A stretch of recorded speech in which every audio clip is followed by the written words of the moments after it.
Tails. What's your call? Tails is the call. Heads. You won the toss. Pittsburgh's won the toss, elected to defer their choice to the second half. You'll receive the ball. Which way you want to kick? Baltimore will receive the ball on this end of the field. Good luck, gentlemen. That was referee Sean Smith, and as you heard, the Steelers won the toss. They have elected to defer, so it is the Ravens who will get the ball first. And you got to feel like they kind of want to get their offense out there. Steelers want to get their defense out there. This is kind of the matchup, Max, that we're fired up about, I think, right? They slowing down Lamar Jackson, who we haven't really talked about yet. No, he's back after missing a week. Derrick Henry and this running game. And I think you do the intros for a reason. You want that team to be excited. You see the terrible towels twirling in the audience, and this is what you want to see. How fast can you slow these guys down? And then, of course, at the second half, how fast can you get the offense back into it? So I love the mindset. It's worked well for us in the last month for the most part. So let's just see how that goes. And I'm happy to get Derek Harmon 9-9 out there against 2-2. I love double-digit numbers. And, of course, there's another 9-9. How about this 9-9? The beard is in the building for the terrible towel twirl. No sleeves, just the way you like it. And he is getting the crowd pumped up. They're excited to see my former teammate, my best bud, Brett Kiesel out there tonight. You know, there's smoke in that near tunnel. He literally looked like he was shot out of a cannon. Yeah. He sprinted out, twirling the towel, trying to get this crowd excited. Steelers are going to be kicking left to right, where the Ravens will be back to receive Rasheen Ali and Keaton Mitchell back. And we've got the signal that play can begin, and the AFC North title in the final regular season game of the 2025 season comes down to tonight's game. Steelers need a win or a tie. We might as well throw that out there to win the AFC North title. Here's Boswell with the boot, and it will be taken by Keaton Mitchell. Far side of the field, crosses the 20 to the 25, across the 30. A flag comes flying in as he is tripped up by Peyton Wilson at the 34-yard line, and it looks like this will be against the Ravens. During the return, holding. Receiving team number 27. 10-yard penalty. First down. And that's on TJ Tampa. And so the Ravens will be marched back, and we'll see where they're going to set the ball. They're still working on it here. Trotting down to the 15-yard line, and TJ Watt, arms extended, trying to get the crowd into it. And by the way, this crowd has not sat down since a stirring national anthem, and they are ready and fired up and trying to exhort this defense to come up with an early stop. Patrick Ricard is in the game at the fullback position. Lamar Jackson comes out in the pistol. He has Ricard to his right and Derrick Henry behind him. Here's the snap, the give. Henry right side gets to the edge and is able to stay on his feet down the sideline. He goes, crosses midfield into Steelers territory, tripped up by Jalen Ramsey all the way down at the 37. Flag comes in late here. Right now they're going to mark it at the 38, a 42-yard pickup on the very first play of the game, and Cam Hayward is down on the far side of the field. This obviously not the kind of start the Steelers were looking for. No, not at all. And Cam is in pain. He can't get up. So turn and run. Personal foul, illegal blindside block. Offense number 4. 15-yard penalty. First down. That is on Zay Flowers, the wide receiver, and Cam Hayward getting up to his feet. And Flowers bumped James Pierre around the 40-yard line, so this should be marched back into Ravens territory. And Cam Hayward, meanwhile, is up and walking off under his own power and waving off any kind of assistance. They're trying, hey, Cam, no. He just waved him off. I don't want any help. It was James Pierre who was blocked on the blindside block by Zay Flowers. So, again, this should march it back to about the 45. Actually, looks like they're going to mark it maybe at the 41-yard line.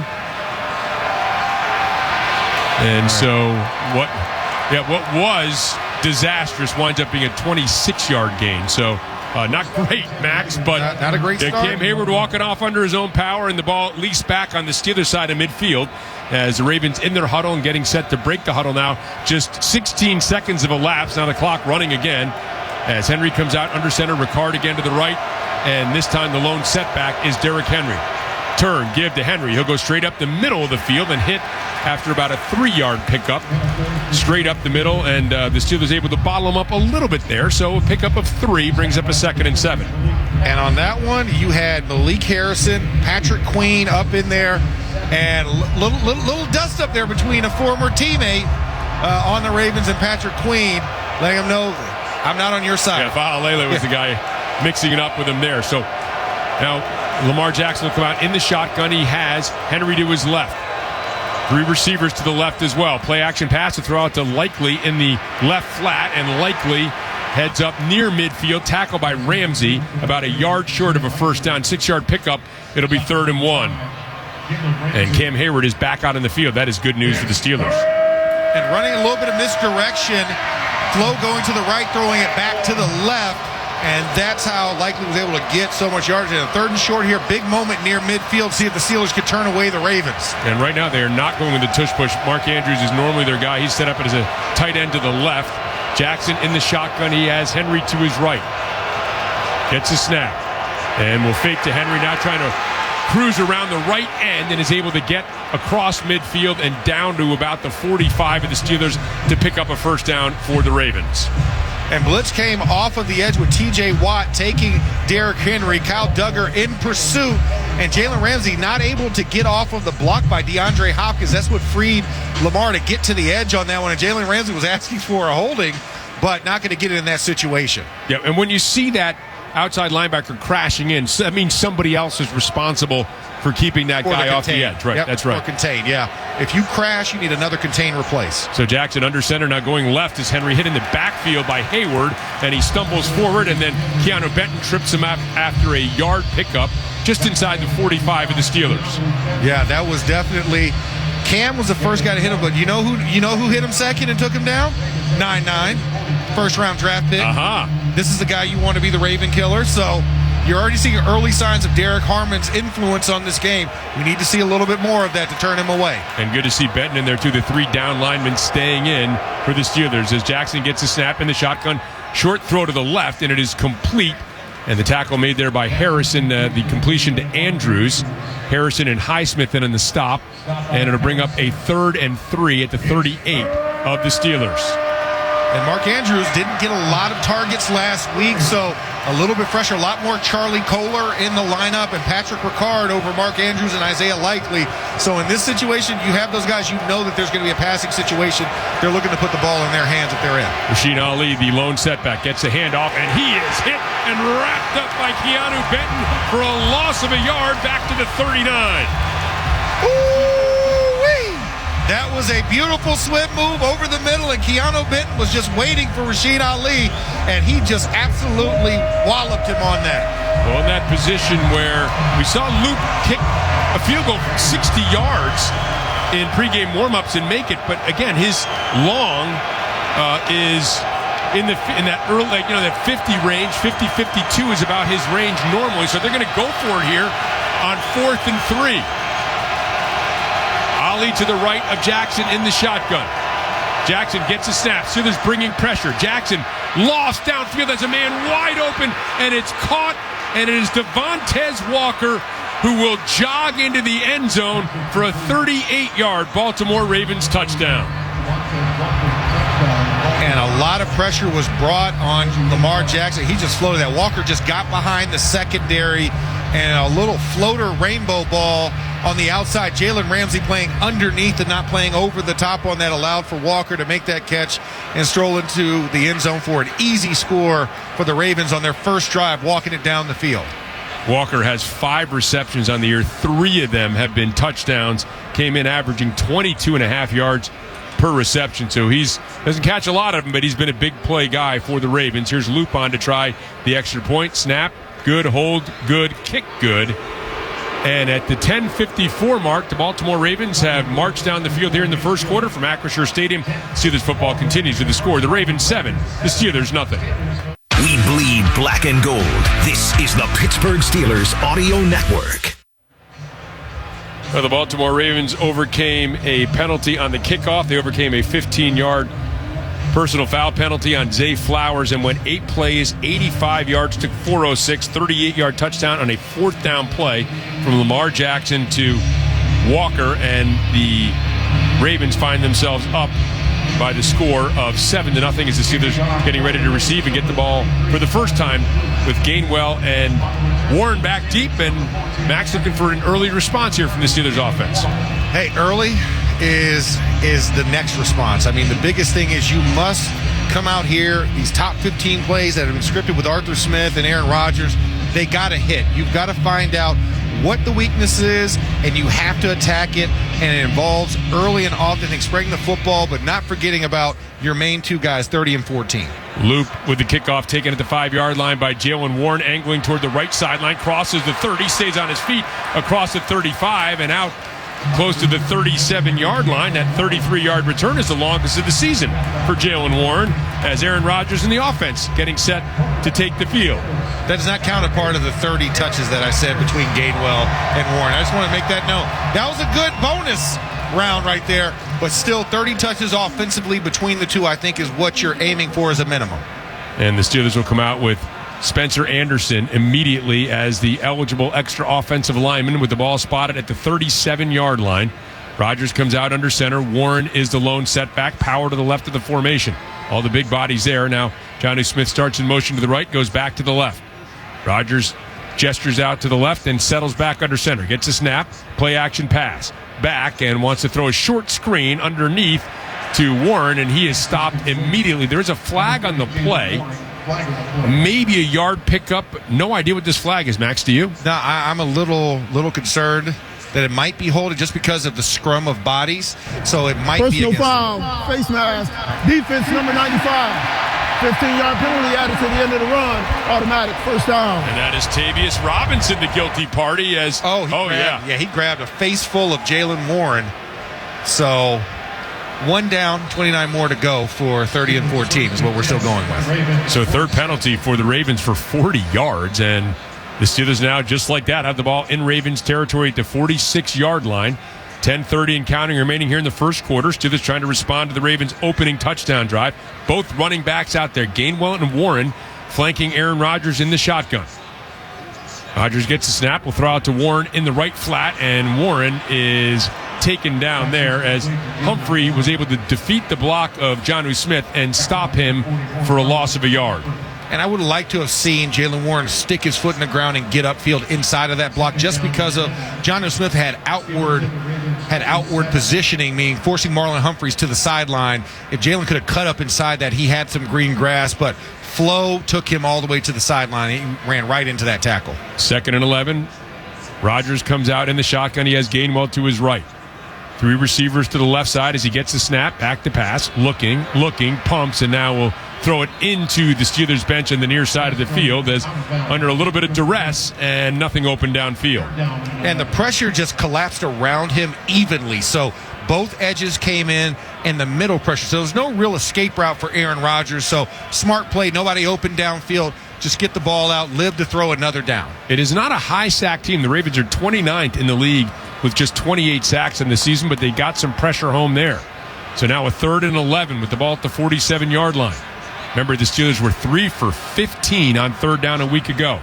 Empty set here for Rodgers. And one of the Ravens jumped offside, then got back into place. 4-man rush coming. Rodgers steps up, throwing deep down the sideline, intended for Calvin Austin, incomplete, as it is knocked away by Wiggins, and Wiggins is laying on his face after that incomplete pass being helped up, and the Steelers will send out the punt unit. I don't know if I like that. I know he looked back, but he did push off Calvin Austin on that play to get into position. So that's one that's tough. A hand on him all the way down the field, and then a push off. Felt like I said, Calvin Austin needed to draw 2 PIs in this game. That was probably a missed one. 50-50. We'll see how these referees go with throwing the flags, if they're going to let guys play, or is it going to be really ticky-tacky? I mean, we saw 2 early ones in this game, but did not throw a flag there. And Wiggins had outside leverage there on Austin, so that ball, he wound up being in the best position to catch it and didn't haul it in. So now the punt team out there, and Waitman with the punt that Wester will call a fair catch for. DeJounte Wester at the 14-yard line, 33-yard punt, another inside the 20.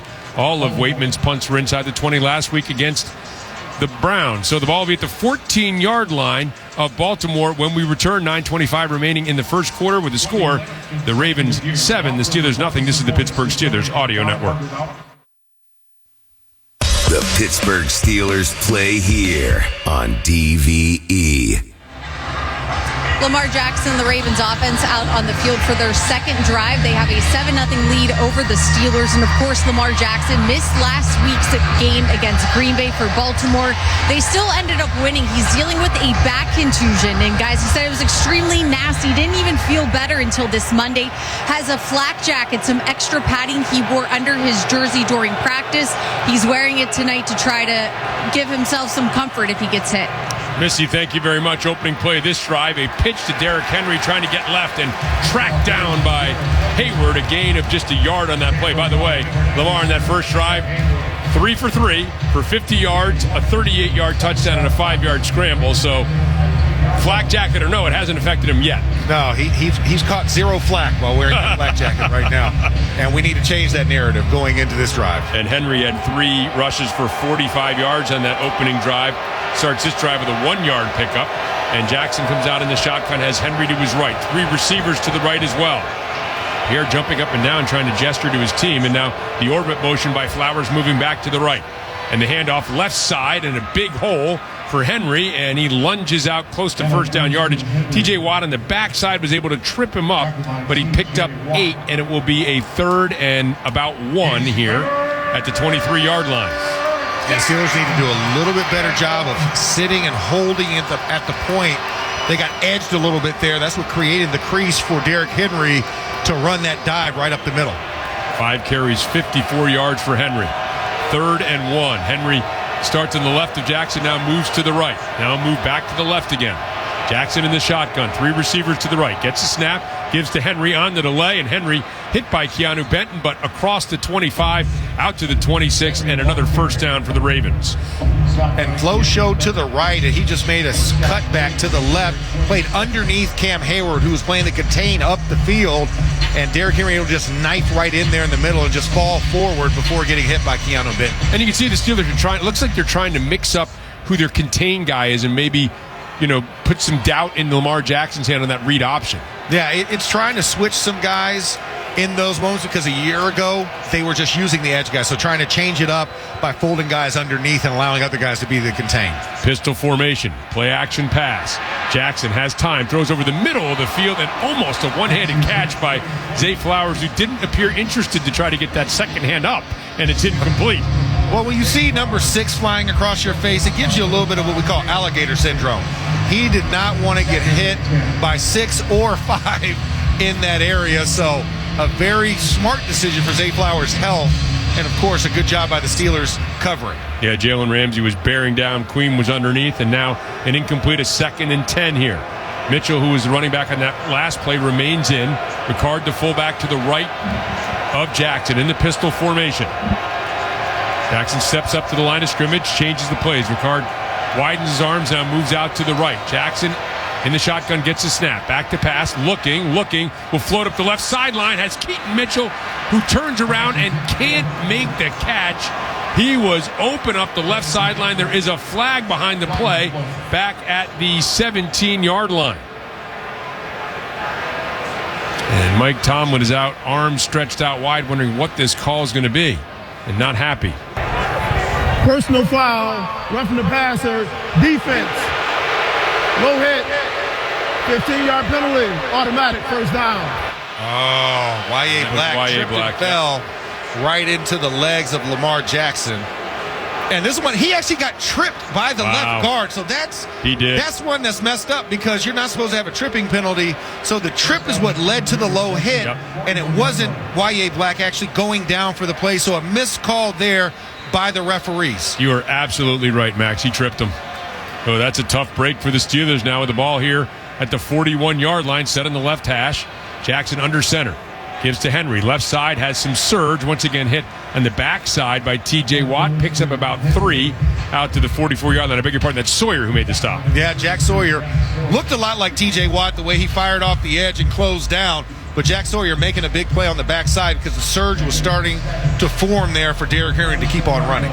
2nd and 7, 6:52 and counting remaining here in this first quarter. Ravens up 7-0. Second drive of the game for them. Lamar Jackson checks the wristband, now settles into the pistol formation. He has Henry behind him and Ricard to his left. Kohler also the tight end to the left. That's where the handoff will go to Henry. Henry looking for some room, tripped up as he gets to the 45. I don't know if anybody tripped him up or he just fell, but Cam Hayward was there to make sure he didn't get back up. 1-yard pickup will bring up a 3rd and 6. And I think for Cam Hayward, once again, complaining about guys holding him from behind and not getting the call, but still making the play nonetheless.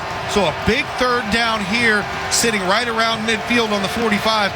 It's a big-time opportunity to get a stop, get off the field, and get the ball back in your offense's hands. Ravens 2 for 3 on 3rd down. The only 3rd down they failed to convert, they converted on 4th down. Steelers showing some pressure. Rasheen Ali to the left of Jackson. Motion man across the formation is Andrews. Back to pass. Lamar in trouble and taken down. Nick Herbig with the sack inside the 35-yard line, and Acrisure Stadium has erupted. Hawaiian LT comes through again in the big moment. Nick Herbig working the inside and absolutely blowing up Rasheen Ali before taking Lamar Jackson to the ground. Big loss there and a big opportunity here on the punt return.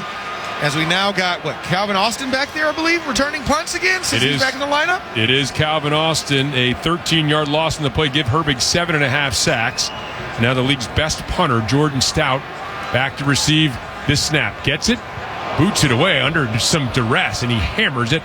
Austin retreats back to his 15-yard line. Starts to the left, trying to get to the edge. Gets around the 20 to the 25. Tracked down there along the far sideline. After that 53-yard punt, return of 10. Gets it out to the 25-yard line.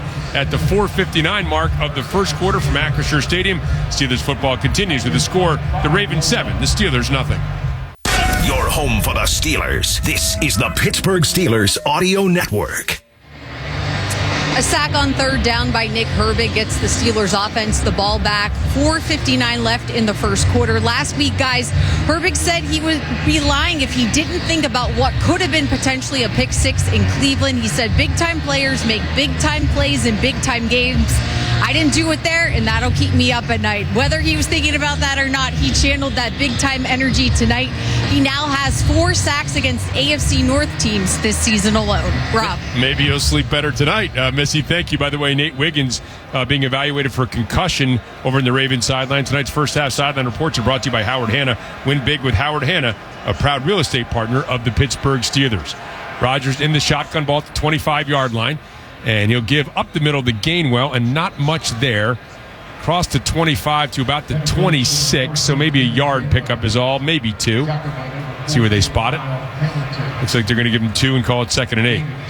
And, the wham block came off of the edge by Pat Freiermuth, but not a lot of room to really wedge that open and allowing for Kenneth Gainwell to get outside. Quick snap out to the right flat to Gainwell, and Gainwell looked like he had some room, but closing quickly was Hamilton and dropped him for just a short pickup just inside the 30-yard line. So it's going to be 3rd and a long 5 here for the Steelers, who continue to try to move quickly here, not huddling.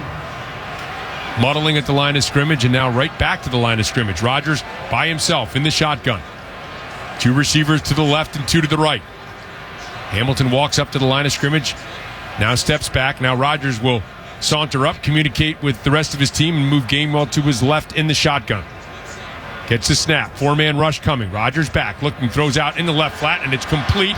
And this is going to be enough for a first down to Gainwell as he weaves up the middle of the field, crosses the 35, and gets to the 36-yard line. Needed 5 and got 6. Once again, putting it now back in 14's hands. I said, listen, nothing wrong with the vertical threats of Calvin Austin, MVS, Scotty Miller, but 30 and 14 are your workhorses, so you need to utilize them. See this again, right back to the line of scrimmage. Rodgers gets a snap back, throws out to the right flat. It is complete to Marquez Valdez-Scantling across the 40 and out of bounds at about the 42-yard line, so a pickup of 4. or pickup of 6, I beg your pardon, makes it a 2nd and 4. Steelers still moving quickly. Rodgers in the shotgun. Gainwell to his left. 3 receivers to the left.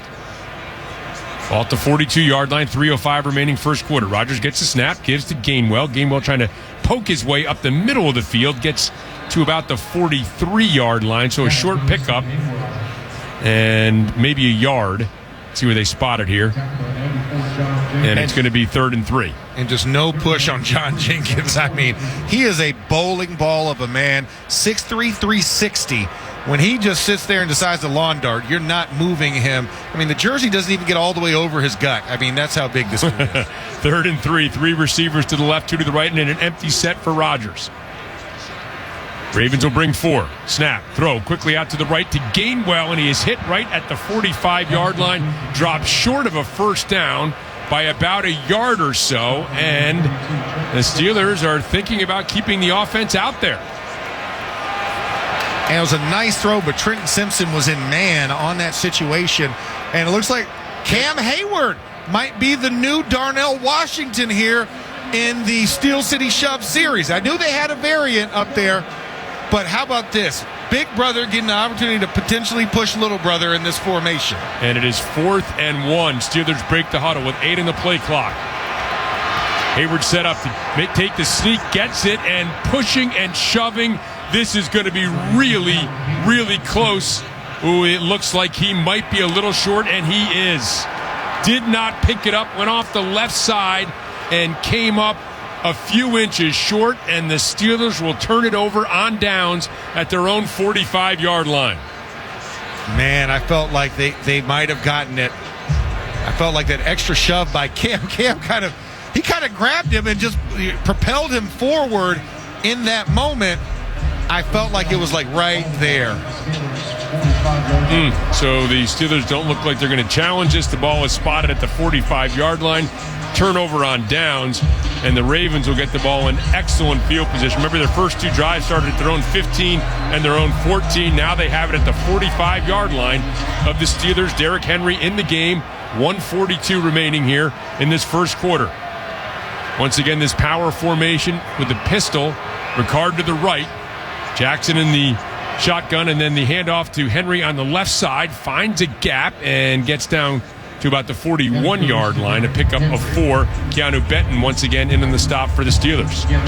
Now, this is what I don't like right now, because you're getting a lot of time on the field defensively. You know, we talk about the time of possession, a little disproportionate here as we wind down to the end of this first quarter. Steelers offense is going to have to do a little bit more to get vertical down the field so they can prevent these opportunities and putting their defense out there in tough situations. Henry is the lone setback behind Jackson under center. And the handoff. Henry gets around the left edge, plants his foot in the ground, heads upfield along the left sideline, gets inside the 30 and down to the 27-yard line. Another first down for the Ravens, another 14-yard pickup. So now 10 carries, 79 yards for Henry here in the first quarter. And he's not slowing down at all. 7.9 per. And that wasn't even like a fast, explosive play. That was a slow developing play. And Malik Harrison, who had the edge, just got edged out and got his shoulders turned. Derrick Henry cut to the outside on that and got the additional yardage before getting tracked down. Keanu Mitchell has checked in. It was Keanu Benton, by the way, Keaton Mitchell, Keanu Benton, who had the tackle. Shotgun formation with Mitchell to the left of Jackson. Gets a snap. We'll give to Mitchell. Mitchell will try the right side. Finds a crevice. Gets across the 25 down to about the 24. A pickup of about 3 on that first down run. Yeah, hit by Chuck Clark and Malik Harrison on that edge. And just a tough situation at the point of attack. Guys are going to need to work on that. That inside zone still working really well for the Ravens. Time to make the switch to the second quarter. Brought to you by Northwest Bank. Explore checking that lets you get paid up to 2 days early. Northwest Bank. For what's next? Member FDIC. Equal housing lender. The Ravens are on the march and up 7-0. This is the Pittsburgh Steelers Audio Network. We'll talk about this game starting tomorrow with the DVE Morning Show. Then, all week, we get you ready for the next game on your radio home of the Steelers, WDVE, Pittsburgh.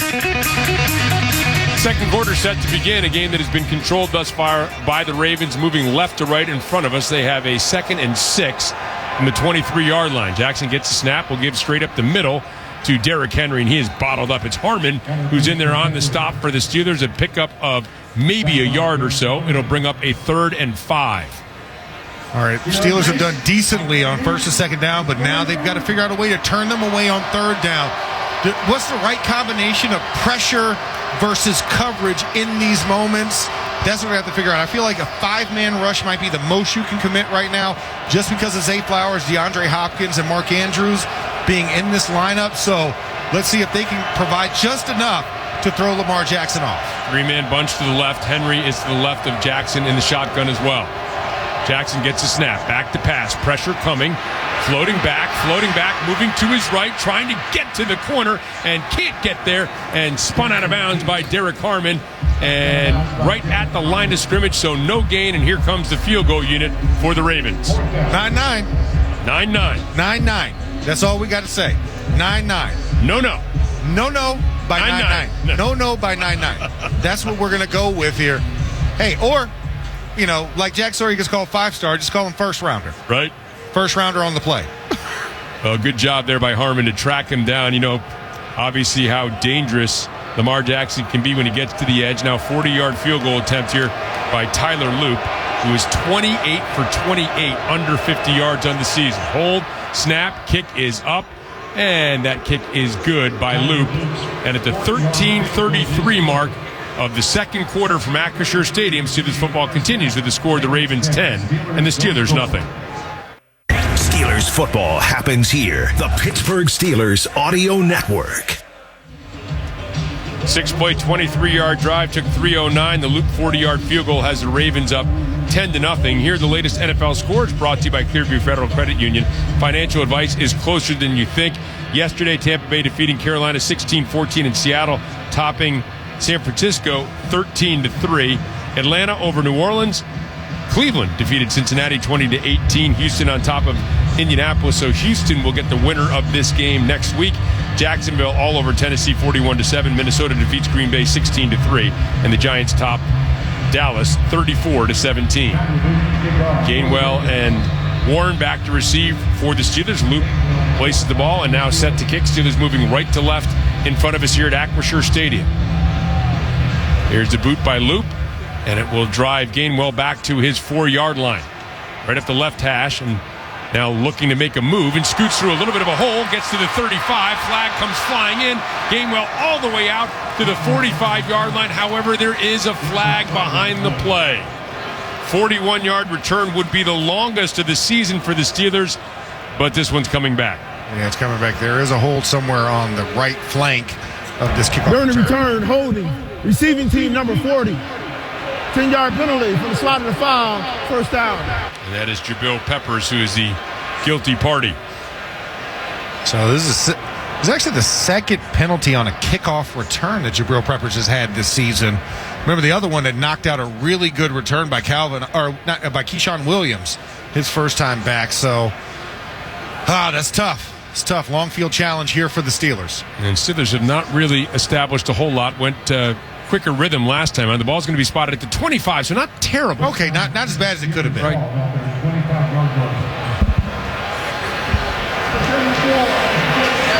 And Spencer Anderson is checked into the game. He is the extra running back. By the way, we told you earlier that Wiggins was being evaluated for a concussion. The Ravens cornerback is back in the game as Rodgers comes out under center, has Warren as a lone setback. And now a fullback formation as Connor Hayward motions back, I formation. Here's the snap, and the give to Warren. Starts to the right, cuts back to the left, and finds just a yard or two, maybe 3, out to the 28-yard line. Looked like there might be something there, but then Jenkins was there to make the stop. The bowling ball in the middle is John Jenkins. I mean, that's going to be one they're going to be wrestling with for a while. You know, when you talk about 6'3", 360, and then, of course, Travis Jones, 6'4", 341, that is 700 pounds of beef right there between two guys. Well, the pickup was just 2 at the 27, so it's 2nd and 8.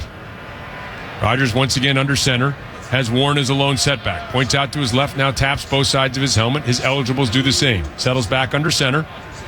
Thielen starts in motion left and moves back to the right. Here's the snap and the handoff to give to Warren. trying to dart through a hole on the left side. That hole closes quickly. It's just a yard pickup. And so now it's going to be a 3rd and 7 for the Steelers. And the crowd getting a little restless here. This offense just hasn't found any traction yet, Max. Yeah, Zach Frazier is having some issues early. They need to figure out the double teams on Jenkins and Jones because Zach Frazier is a strong guy with leverage, but when you got those big of bodies, the mass just kind of wins out. So you need to work more double teams and not leaving Zach Frazier one-on-one on those inside zone paths. Shotgun formation, 3 receivers to the right, Gainwell to the left of Rodgers in the shotgun. Gets a snap, back to pass. Looking, and then throws left underneath the Gainwell, heads straight up the middle of the field and picks up the first down. Boy, decisive, no dancing, right upfield, gets it to the 40, and the Steelers pick up a much-needed first down. That was a much-needed play right there, and I think for Kenneth Gainwell, like, no razzle-dazzle, just get up there, and even Dylan Cook actually had to duck down because that pass came right over his head on the play. So good job by Aaron Rodgers, even better play by Kenneth Gainwell to get north and south. Longest play of the game for the Steelers, a 12-yard pickup. Rodgers comes out in the shotgun, has Warren to his right. Gainwell in motion. Now comes back to the left as Rodgers gets a snap. Back to pass. Looking, throws out in the right flat to Warren. Warren heads upfield. Warren evades a tackler and another. Crosses midfield, right up the gut, and gets down to the 43 of the Ravens. A 17-yard pickup. Smash and crash. Use 30 and 14. These are your workhorses. Consecutive plays, gotta have it moments, need some momentum. And now we're talking about the Steelers being into the Ravens territory for the first time tonight. 10:45 into the second quarter. And this is what we're talking about. Needing to build momentum and also chew up some yardage and time here in this game. 10:35 and counting remaining in the second quarter. Steelers trailing 10-0. I formation. Behind Rodgers, play action pass, rolling out to the right, looking downfield, looking, going to throw, has a man open, and he overshoots Jonnu Smith, who was open at the 20-yard line, just a little too tall. Well, Rodgers had him, and just a little over his head, incomplete. And Kyle Hamilton was right behind him. I'm so glad Kyle Hamilton did not react to that because I think he thought Jonnu was going to catch that ball and kind of got surprised when it went over his head. Oh, that one sailed on Rodgers. Man. That's a throw he makes. I mean, 9 out of 10 times he makes that throw, and I know he wishes he had that throw back. 2nd and 10, ball at the Ravens' 43-yard line. 10:22 remains here in the second quarter. Rodgers gets the snap. Ravens bringing 4. He's back to pass, throws short over the middle of the field, and it is caught. It's Scotty Miller at the 39-yard line, so a pickup of about 4 will bring up a 3rd and 6. Just cut the distance, right? You know, make this a 3rd and manageable for your team. A lot of things still open in the playbook when you're throwing from 3rd and 6 and 5 versus throwing from 3rd and 10. Under 10 minutes remaining here in this first half. Steelers on the march. This has been their best drive of the game thus far. Rodgers gestures out to his left. He has Gainwell to his left, and now Gainwell will motion out to the left. So empty set for Rodgers. 3 receivers to the right, 2 to the left. Ravens showing 5-man rush. They'll bring 4. Rodgers back, looking, steps up. Rodgers wants to run, being pursued, angling toward the sideline, and is tracked down and thrown down by Tavius Robinson right at the 39-yard line, so no gain. I don't think Rodgers felt like he could outrun him to the edge there. No, he didn't. But if he would have just kept going north, he might have had an opportunity to have a chance at it and put you in a 4th and 1 situation. But that short hesitation to stay behind the line to try and release the football is what ultimately cost him. So a 57-yard field goal attempt here for Chris Boswell. He is 8 for 10 on kicks over 50 yards, but boy, this is a big ask here for Boswell. Snap, hold. Here's the kick. It's on the way. The kick is on target, and the kick is good by Chris Boswell. And the Steelers at the 8:52 mark of the first half remaining here at Acrisure Stadium are on the board. From Acrisure, Steelers football continues with the score, the Ravens 10, the Steelers 3. Your home for the Steelers. This is the Pittsburgh Steelers Audio Network. Pittsburgh finally gets on the board, trailing the Ravens 10-3 thanks to a 57-yard field goal by Chris Boswell. That actually ties his longest field goal against Baltimore in the 21 games he has played against them. And guys, that's the second longest here at Acrisure Stadium. Rob. Missy, thank you very much. Now 9 of 11 on kicks over 50 yards. And think about that. You miss that, you're down 10-0, and they get the ball at their own 47-yard line with a short field there. Whew. Huge kick by Boswell, and now the defense a little bit rested after a 4-minute, 41-second drive. Here's Boswell with the boot. And it's going to be taken a yard deep in the end zone, and now a smart play by Keaton Mitchell. He'll just take a knee until the ball will be spotted at the 35-yard line. For the world's most complete selection of Steelers merchandise, visit the official Steelers Pro Shop. Get it direct from the team at shop.steelers.com. Max, I'm going to get greedy here. I think the Steelers, obviously, they not only need a stop. We're getting a little ahead of ourselves, maybe thinking the 2-score scenario, but they need an early stop here, about a 3-and-out here. Yeah, you want one that does not drive the field and end in a field goal. You need one of these of the punt variety. You prefer 4 or 5 and out, at least at the maximum, if they can manage it. High formation, Ricard as the fullback, Henry as the tailback. Jackson under center, gets the snap. Play action pass. Back, looking, rolling out to the left. Flag comes in behind him as Jackson is angled off near the far sideline by Ramsey. But again, that penalty flag in the area you normally expect to be offensive holding. And Faalele, by the way, is down for the Ravens.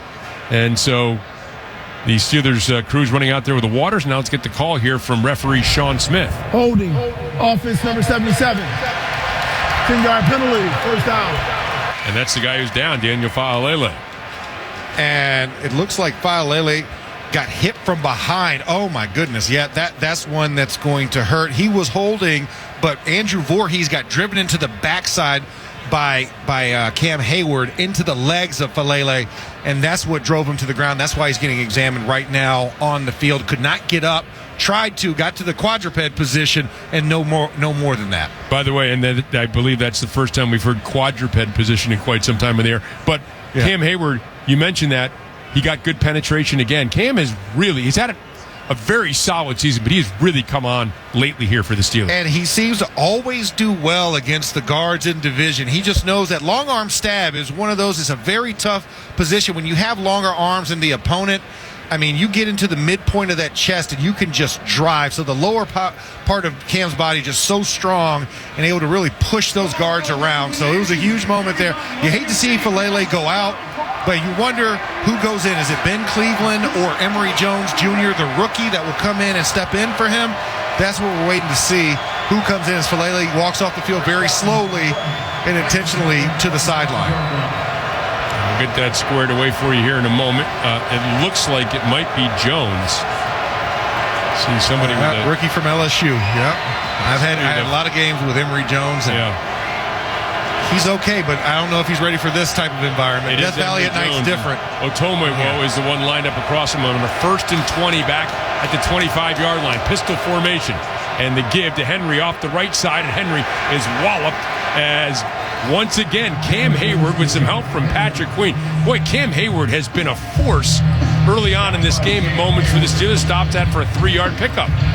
Listen, we need all of it. This was something that was missing a year ago. The defensive linemen not getting blocked up.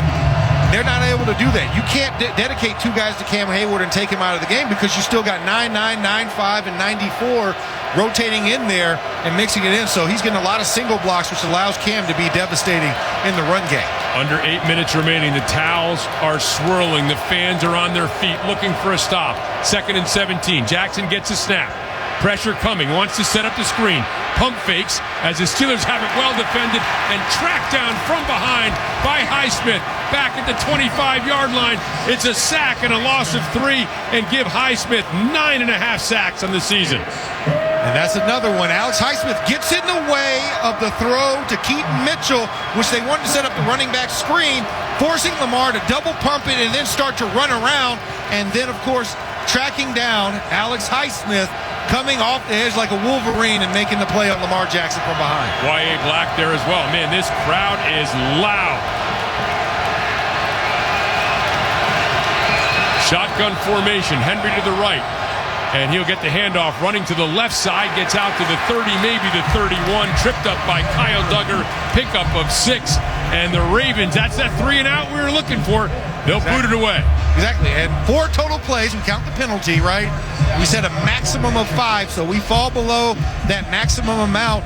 And this is a field flipping opportunity because you push them back so far. You can now get this ball anywhere between the 25 to 35 to start this drive. And Calvin Austin is standing back around the 27-yard line. The Steelers really gave Stout a heavy rush as last time. Stout, the number 1 kicker in the NFL in net punting average, 44.9. Here's the boot. High, spiraling kick. Drives Austin back to his 16-yard line. Starts to his left, cuts back to his right. Not much room. Dances around, and a 53-yard punt. A 1-yard return taken down there. And with 6:10 remaining in the second quarter from Acrisure Stadium, Steelers football continues with the score: the Ravens 10, the Steelers 3. Listen after the game for the Mike Tomlin press conference on DVE. We now pause for station identification on the Pittsburgh Steelers Audio Network. We'll talk about this game starting tomorrow with the DVE Morning Show. Then, all week, we get you ready for the next game on your radio home of the Steelers, WDVE, Pittsburgh. 6:10 remains, second quarter. The Steelers trailing the Ravens 10-3. The winner of this game will be the AFC North champion, and the loser will be finished for the season. 1st and 10, as Aaron Rodgers under center has Warren as the lone setback. Motion man is Jonnu Smith, and the play action pass by Rodgers. Rolling out to the right, flinging it upfield, and incomplete, intended for Marquez Valdez-Scantling. And Humphrey was there in coverage along the right sideline. Incomplete, 2nd and 10. That was a good throw, good coverage by Humphrey, and MVS had a step on him to the sidelines, and Humphreys just swatted the hands of MVS as he went to catch that football. It hit him in the elbow here. Yeah, he caught him. Well, he caught him in the forearm wrist area, trying to haul that ball in. I think he got there a little bit early, but I mean that close, they're not going to throw it. So now 2nd and 10, both Gainwell and Warren in this formation for the Steelers. Gainwell in motion right to left as Rodgers gets a snap. Play action pass, back, throwing over the middle of the field, incomplete, tight coverage, and it was intended for Adam Thielen, and it was broken up by Wiggins. So plastered coverage here on both of these throws by Ravens defenders. And the Ravens just getting a hand in right on the receiver's hand right before they can catch the ball both times. I mean, great defensive plays. You hate to admit that, but Aaron wasn't wrong for making those throws these first 2 throws that he's made. Not a whole lot of separation there. No. With the receivers. Now 3rd and 10. 3 receivers to the right, 2 to the left. Rodgers in the shotgun, 5:59 remaining here. As the Ravens will bring 4. Rodgers in trouble, has to dance out to the left and throws incomplete, intended for Gainwell. Covered by Van Noy, once again tightly covered. A very, very quick 3 and out for the Steelers. It was, but pressure came immediately off the edge by Kyle Hamilton, who was twisting around. So they had 2 interior linemen slanting to the left, Hamilton coming around to the right, the void between the guard and the tackle, and able to get right in Aaron's face immediately, forcing him to have to make that throw before he wanted to. Corliss Waitman back to punt. DeJounte Wester to receive for the Ravens. Wester standing at his own 38-yard line. Here's a snap. It's a good one. And here's the boot. High spiraling kick. Wester retreats and calls a fair catch inside his own 30-yard line. Looks like they're going to mark it at the 31 after he dove forward and caught it. There's a flag back where the Steelers punted the ball, and Jack Sawyer is pleading with one of the officials. I'm not sure what the call is going to be. His referee, Sean Smith, is talking things over. And now they're jogging over to explain things to John Harbaugh, so presumably this is against the Steelers. Illegal motion. Kicking team number 15. 5-yard penalty. Replay. 4th down.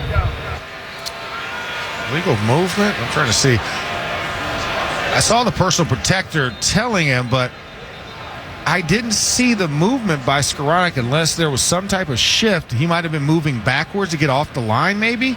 Jabril Peppers put his hand up, so, didn't really see it on the camera angle because he was at the top of the screen.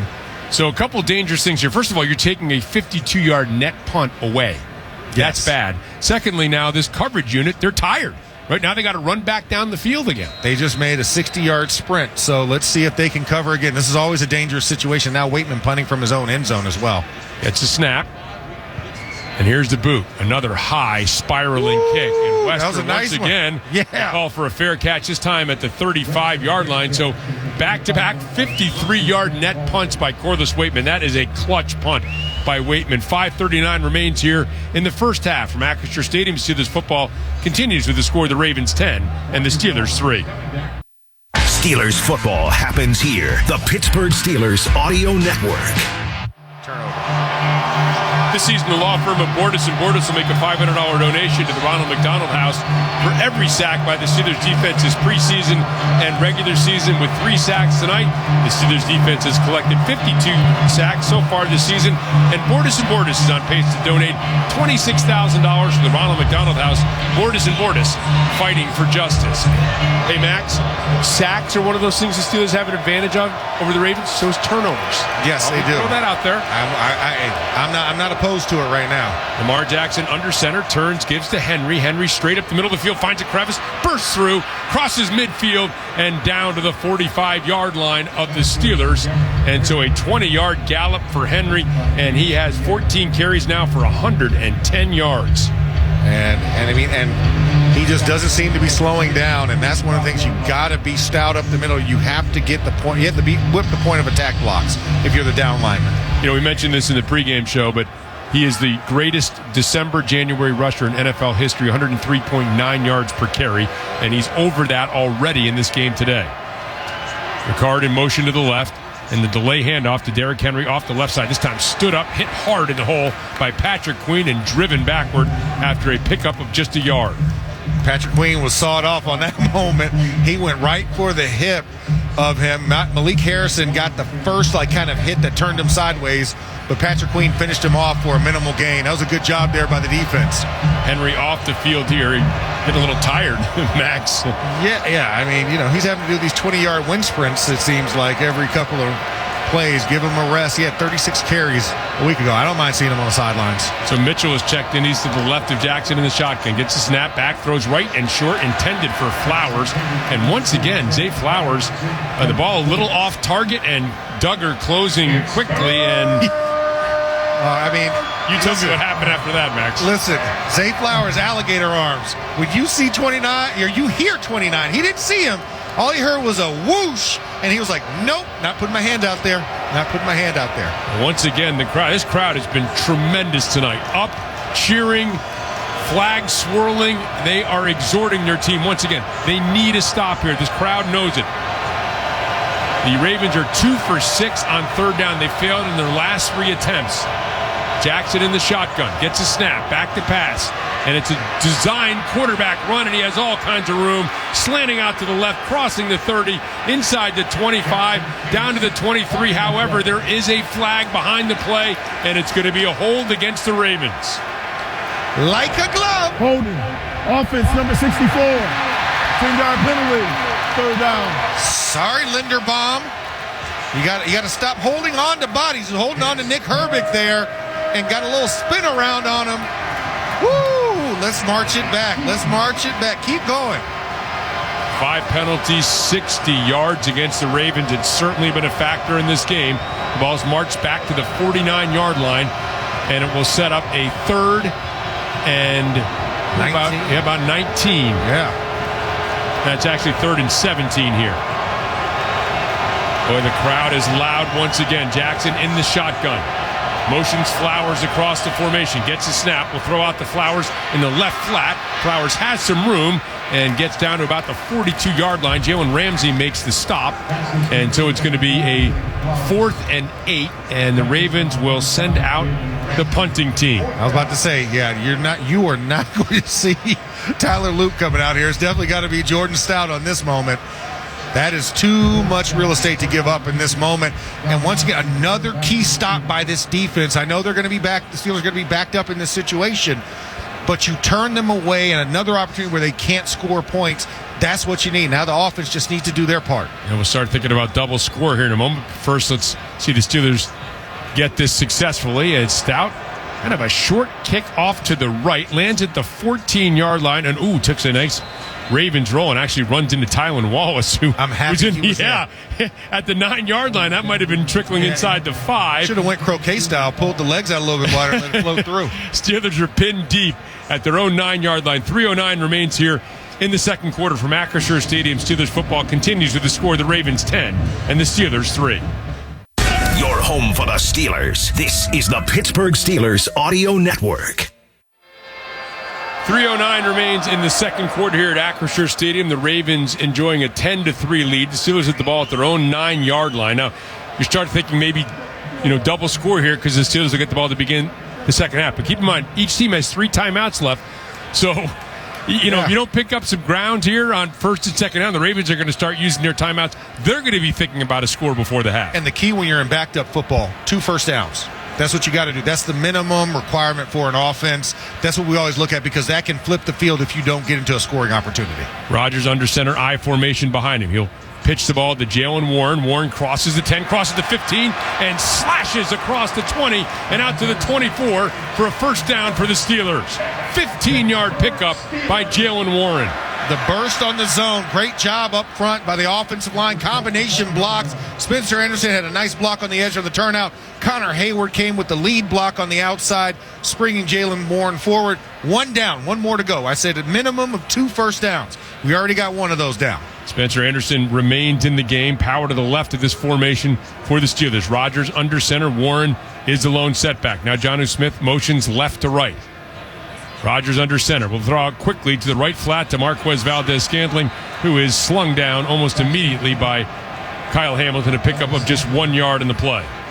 And you would think with off coverage there would have been more space, but Kyle Hamilton, just comes downhill. He's so quick in his coverage recognition. He was inside out of Jonnu Smith and made that play with 1 arm and took Scantling to the ground.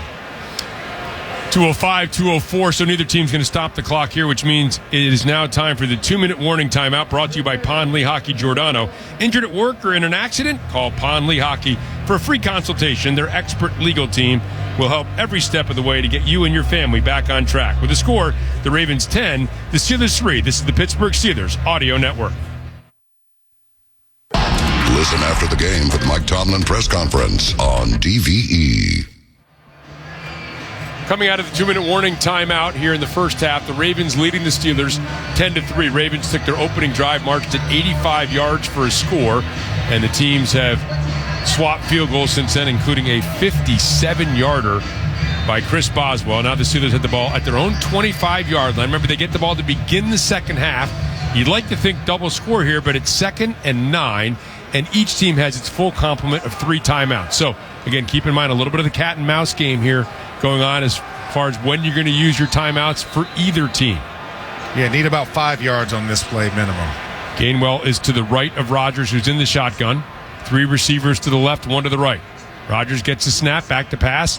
Ravens bringing 4. Pump fake and a throw out to the right, and an out pattern intended for Freiermuth, knocked away by Wiggins, incomplete, and it is 3rd and 9.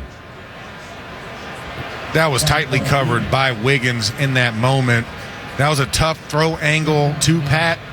I felt like if Aaron wouldn't have had to step up, Gainwell underneath, check down, looked like it was wide open, and then got covered up as he did the double clutch. This Ravens secondary has not been great this year. They've got some big names back there, but they have had excellent tight coverage here against the Steelers this evening. So a 3rd and 9, 1:55 remains. Rodgers in the shotgun. Ravens showing some pressure. They'll back off and bring 4. Rodgers back to pass. Steps up now, moving out to his left, looking, has some room, sprinting, crosses the 30, the 35, down the sideline, across the 40, and tiptoes to the 45-yard line. Old man with wheels, baby. That's what I like to see. Decisive decision-making by Aaron Rodgers, and guys pulling up on the sideline. And Aaron said, you know what? I'll take these extra 5 down the side. Tiptoed like a dancing bear before going out of bounds. A 20-yard pickup for Rodgers, who comes back in the shotgun with Gainwell to his right. 1:46 remaining with the clock stopped. Rodgers gets a snap back, looks left, short, complete to Thielen, cuts back to the middle of the field, then dives forward across midfield and down to the 47-yard line of the Ravens. That was a nice zinger there by Aaron. He saw off coverage by Thielen. Calvin Austin went forward. Both the defenders dropped, so Thielen had a cushion there and just dives forward to get any type of yardage. 2nd and 2, Steelers with 1:22 and counting here. Don't use the timeouts. Rodgers gets the snap, back to pass. Looking, throws left short, and this is complete. The Gainwell starts to the left, cuts back to the right, cuts across the 40, down to the 36-yard line. First down, Steelers, and it looks like they will use their first timeout here. And a beautiful job by Zach Frazier to get out. Then Isaac Siamalu, just a nice shove block as Kenneth Gainwell cut back to the inside to get the additional yardage, pushing in there. So nice play design. Mason McCormick was down the field as well. Just a beautiful job by the Steelers offense to set up that running back screen. So the Steelers use their first of 3 timeouts, so 2 more remaining, 1:05 on the clock.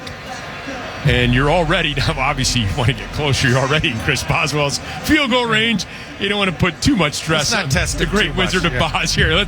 And by the way, nothing wrong with getting 7 and going into the half with a tie score, especially considering the Ravens landed some haymakers early, and the Steelers could fight back 10-10 at the half and getting the ball to begin the second half. Yeah, it's a lot of good things to do. And once again, we talked about they got the 2 first downs, which was key to start this drive since they were backed up so far. So being able to get in this position, but you still want more, and you got a good rhythm going. Deepest penetration of the game thus far for the Steelers. Rodgers gets a snap, back throws, and a slant pattern to the left to Calvin Austin inside the 25-yard line, down to the 24. Another first down for the Steelers. Jogging down the field, getting themselves in position after that 13-yard pickup. Yeah, nice to see Calvin Austin inserted back into this offense again, a guy who can make things happen. 43 seconds, 42, 41 remaining here in this first half. Rodgers has Gainwell to his left. Ravens showing pressure at the line of scrimmage. Rodgers gets the snap. Ravens bringing pressure, and the throw out to the left, incomplete, intended for Austin. And just a little bit off rhythm there on that throw, and the clock stopped with 29 seconds left. Steelers, again, still have 2 timeouts remaining. And I think for Calvin was trying to run the comeback to the left side. The ball just came out before he got to the top of that point to break back into the football. So ball sailed a little bit wide, trying to utilize the sidelines there on that previous play. And again, the Ravens bringing a lot of pressure there. They don't blitz a ton, but they brought the pressure there. Gainwell to the left of Rodgers in the shotgun. 3 receivers to the right, 1 to the left. Rodgers leans forward, gets the snap. Ravens bring 4. Quick throw out to the left flat to Gainwell. Gainwell angling upfield and across the 15, stays in bounds. And the Steelers will have to use a timeout here, as the Steelers are now entering the Heinz red zone. During Steelers season, it has to be Heinz. A 9-yard pickup. Gainwell had the opportunity to step out of bounds there, but tried to power his way up the sideline, kind of lost his footing, and Gilman made the stop right at the 15-yard line. Yeah, Kenneth Gainwell went for the stiff arm on Gilman. Gilman was able to trap the hand before it got to his chest, and that's what caused Gainwell to kind of fall down inbounds, because if he would have gotten that, been able to ride it, probably got the first down and then been forced out of bounds. Yep, looking at this again, and the knee hit the 10-yard line. Right around the 15-yard line. Oh, the 15. Yeah, they're moving it back to the 16. That seems ungenerous. I feel like they're counting the shin here again. This is annoying. So now sitting down at what, a 3rd and 2? Yeah, third and 1 becomes 3rd and 2 here. Rodgers 5 for 7 for 40 yards on this drive. Has hit 4 different receivers. This is when the Steelers were at their best last week against the Browns. At the end of the first half, end of the game, marching down here and getting it into scoring territory. Ball at the 16-yard line now. 22 seconds remaining. Steelers still have 1 timeout left. 3rd and 2. Rodgers gets the snap. Back to pass. Looking left. Throws. It is complete. And out of bounds is Marquez Valdes-Scantling. But he was moving toward the line of scrimmage, and so the clock will continue to move, and the Steelers are forced to use their last timeout. So Valdes-Scantling was moving backward toward the line of scrimmage. That's where the momentum took him on the throw, and so the clock continues to roll because of that. That kind of sucks because he ran the comeback, and the momentum, not necessarily him because he was trying to move forward, but the tackle brought him backwards and out of bounds. So the Steelers now, they're going to put 15 seconds on the clock. The ball is marked just inside the 10-yard line, so it's going to be a 1st and goal, maybe 2 shots. Obviously here you cannot be sacked. You cannot take a sack here. Throw the ball away, get out of bounds, whatever it takes in this moment. But no, you cannot take the sack because you also need to be able to switch the ball out for the kick. 11th play of the drive, so you could still probably complete one within the field of play and spike it, but I don't know if you want to risk that either.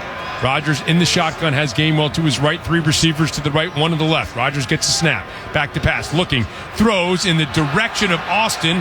Austin wants a flag, nothing called, and it was up the left sideline and toward the front pylon, nothing called, so 4 seconds left, 11 seconds now remaining in the half. And I felt like he got pushed out of bounds by the DB. The pylon went flying, and that one's tough. I felt like that was a PI in that moment because, look, he forced him out of bounds on that play, and they're going to argue maybe it was uncatchable, but still, you can't put your hands on the guy before the ball gets there. Right. And he didn't make a play on the ball. And you only have 5 yards either. He only had 5 yards anyway, Max, and that was down close to the 1-yard line.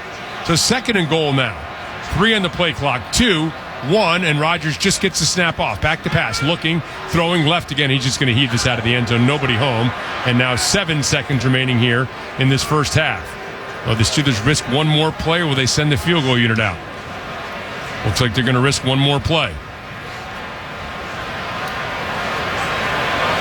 And again, this, you do not have time to complete one in the field of play. This has to get into the end zone. This is a touchdown or out of bounds. That's it. That's the only 2 options you have, and you got to do it within 4 seconds. So this has to be a quick bang-bang type of play. You have to imagine that the Ravens are going to be playing tight coverage on these receivers, knowing that time is of the essence. 13th play of the drive, 5 on the play clock, 4, 3, 2. Rodgers gets a snap, back to pass, looking right, now steps up, throws, and will throw it toward the back of the end zone, and a flag comes in as Freiermuth was interfered with, and now big-time decision here for the Steelers because this ball, let's get the call officially here. Pass interference. Defense number 14. The foul occurred in the end zone. The ball was placed at the 1-yard line. 1st down. So, interesting decision here for the Steelers. Hands everywhere. And the Steelers will leave the offense out on the field. Here comes Spencer Anderson, Jonnu Smith trotting out there. 2 seconds remain. The Steelers will have a 1st and goal here from the 1-yard line. Oh, man, this is a big boy moment. This is a mentality type of play right here for the Steelers that could define the rest of this game. I know it's the end of the half, but this gives you momentum going into the end zone. Steelers are going for it. Rodgers motioning for the crowd to be quiet as they move right to left. Jonnu Smith in motion, settles on the left side. Rodgers under center, Gainwell the lone setback. Smith in motion, and the pitch to Gainwell, trying the left side, and he is not going to get home. He is hit in the backfield. It is Kyle Van Noy who makes the stop. The Steelers roll the dice and come up snake eyes. They do not score on the final play of the first half. And that is the end of the second quarter, brought to you by your neighborhood Ford store. The F-150 is the official truck of the Pittsburgh Steelers. For the score, the Ravens 10, the Steelers 3. The UPMC halftime report is up next on the Pittsburgh Steelers Audio Network. Welcome to the UPMC Halftime Report on the Pittsburgh Steelers Audio Network. UPMC, the official healthcare provider and health plan of the Pittsburgh Steelers. Wes Schuler with you here at Acrisure Stadium, where it's Ravens 10, Steelers 3 after 30 minutes. The Steelers' first half recap is brought to you by PNC Bank, the official bank of the Pittsburgh Steelers, and brilliantly boring since 1865. Baltimore started with the football, marched 8 plays, 85 yards down the field, and on 4th down, Lamar Jackson found Devontae Walker for a 38-yard touchdown pass, and the Ravens led 7-0 just a little over 4 minutes into this one. But that score would hold until early in the second quarter. A 6-play, 23-yard drive by Baltimore resulted in a 40-yard field goal from Loop, and the Ravens had a 10-0 lead with about 13:33 left in the first half. Chris Boswell would respond. 8 plays, 36-yard drive for the Steelers. Boswell true from 57 yards out. That cut the Baltimore lead to 10-3. The Steelers with a chance at the end of the half to tie it, but Kenneth Gainwell gets stuffed at the goal line on the final play of the second quarter, and the Steelers are trailing by a touchdown 10-3 after 30 minutes. We'll take a look at the NFL scoreboard when we return on the other side. You're listening to the UPMC Halftime Report on the Pittsburgh Steelers Audio Network. This is Game Day with the Pittsburgh Steelers on DVE.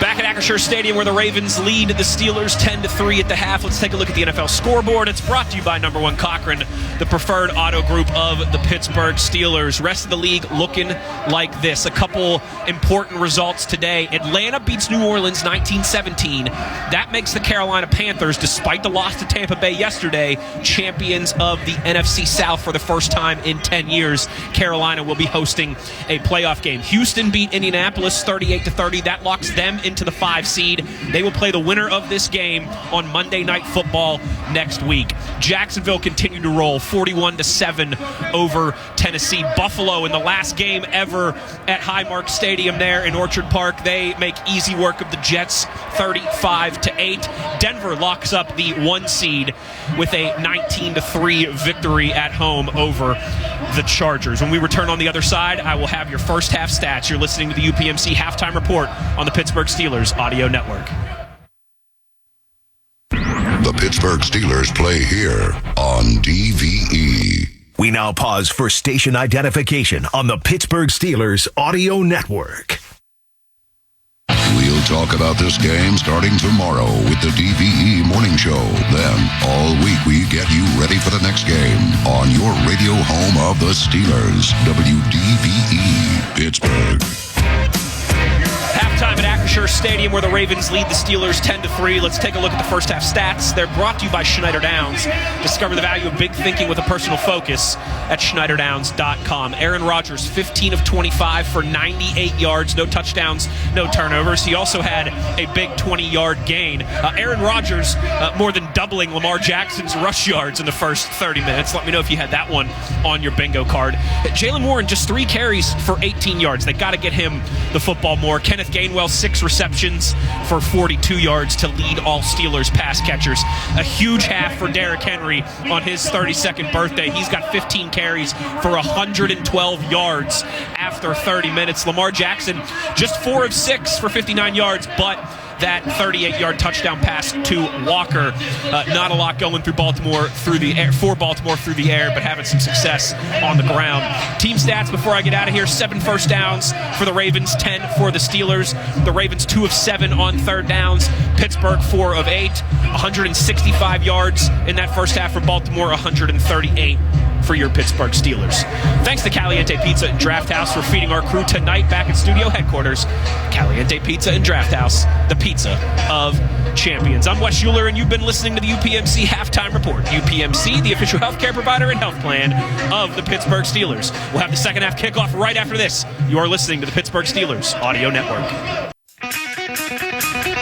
At Acrisure Stadium, second half ready to begin here. The Ravens leading the Steelers 10-3. The Steelers will get the ball first, and tonight's second half preview is brought to you by the Pennsylvania Lottery. Play to win with the Pennsylvania Lottery. Visit PALottery.com or download the app tonight. Players must be 18 or older. Please play responsibly. Benefits older Pennsylvanians every day. Missy Matthews. Guys, to start the second half, this will be the 10th time this season the Steelers got the ball first. There was a touchdown to MVS. We have a field goal, but 4 punts, an interception, a forced fumble, recovered for a touchdown, and also that safety. So we'll have to see what happens here, and hopefully the Steelers can get some more points on the board and find their way into the end zone. You can tell by the O-line they're ready to go, and they're pumped up, Rob. Yeah, Missy, thank you very much. And the Steelers, they've had 11 games this year in which they've led at the half, and they've lost 4 of them, 7-4. That means they're 2-2, right? Yeah.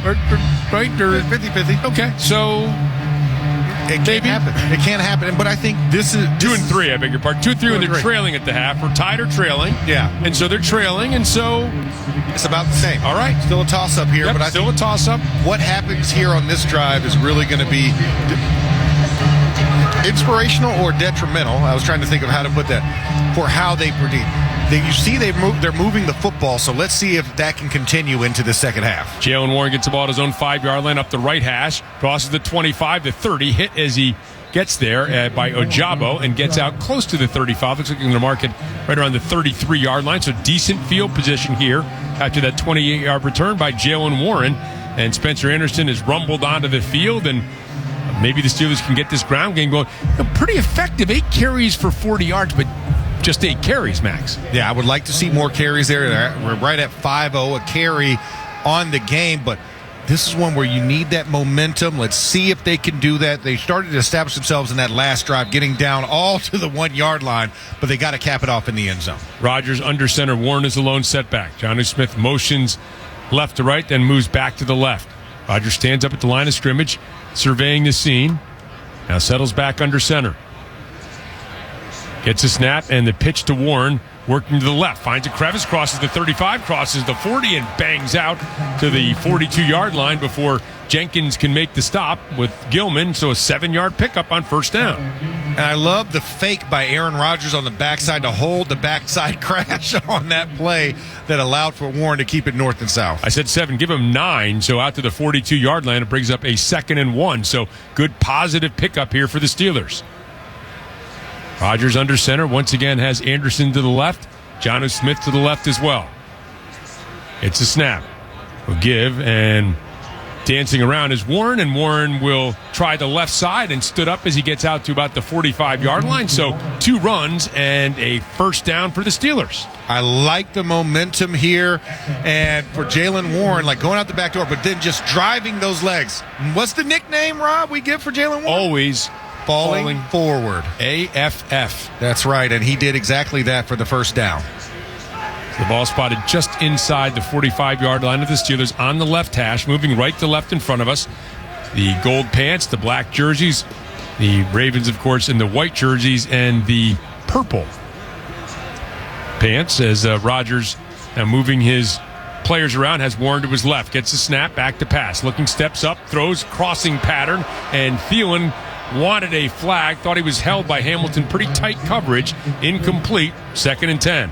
That was definitely, I mean, Hamilton had the left hand of Thielen and had a hand on his back, and still the referees, no, we're not going to throw the flag on that. I don't know what constitutes as a pass interference anymore. He had everything but a saddle on him there. Exactly. He wasn't the backpack on that one. He was everything but the backpack. So now empty set here for the Steelers on a 2nd and 10 from the 45-yard line. Clock stop, 13:29 remaining third quarter. Rodgers back to pass. Quick throw, and boy, both Ravens jumped that. It was a slant attempt on the left side for Austin, incomplete, and Hamilton is down. He and Gilman jumped so fast that they collided with each other, and it looks like Hamilton's still down.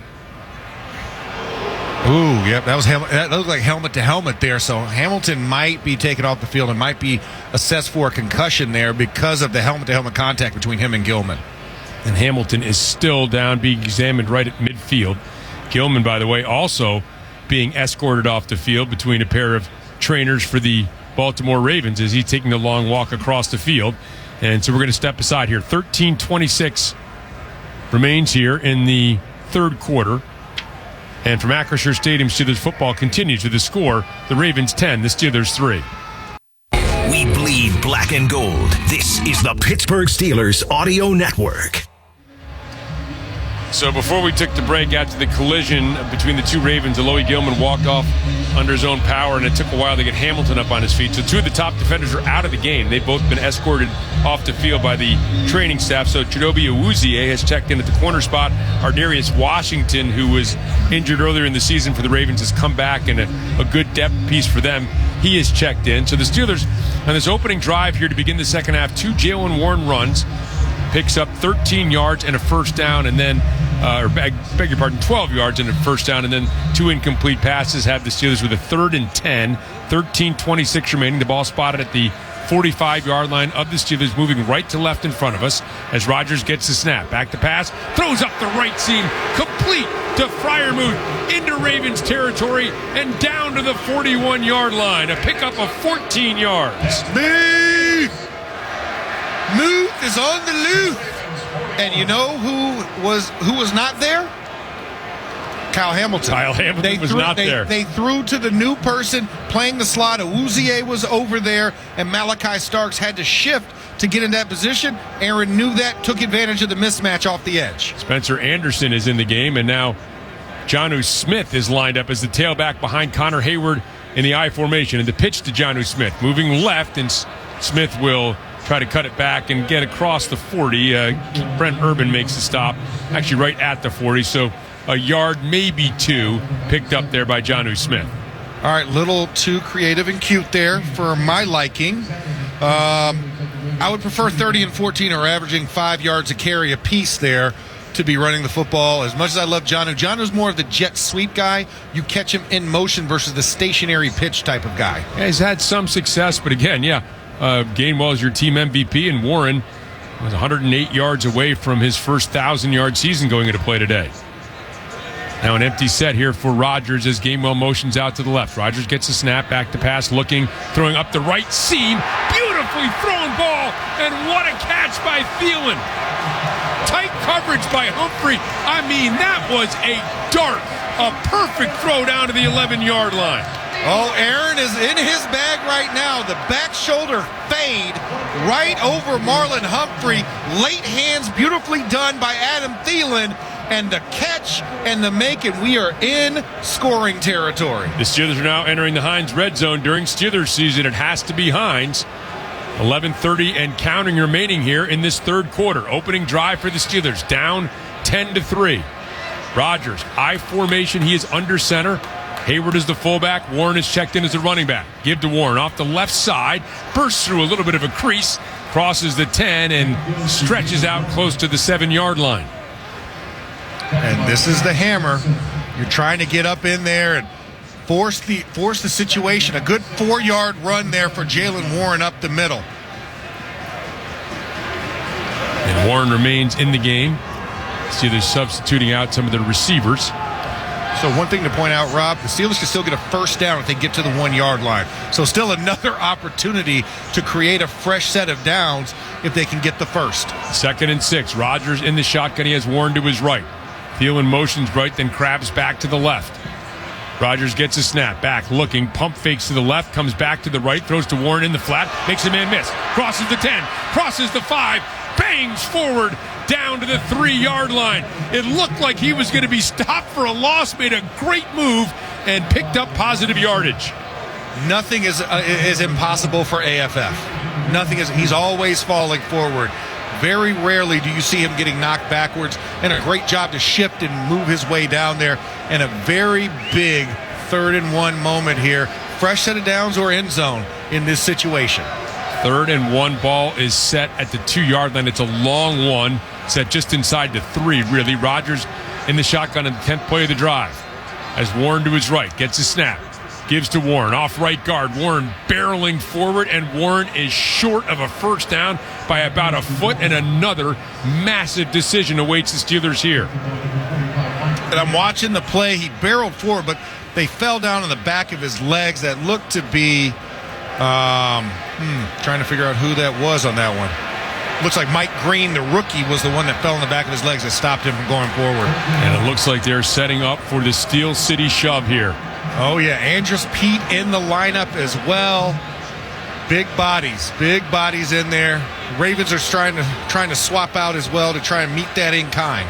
6 on the play clock. 5, 3, 2, 1. Gets a snap. Tries the left side, leaning forward. This is going to be close.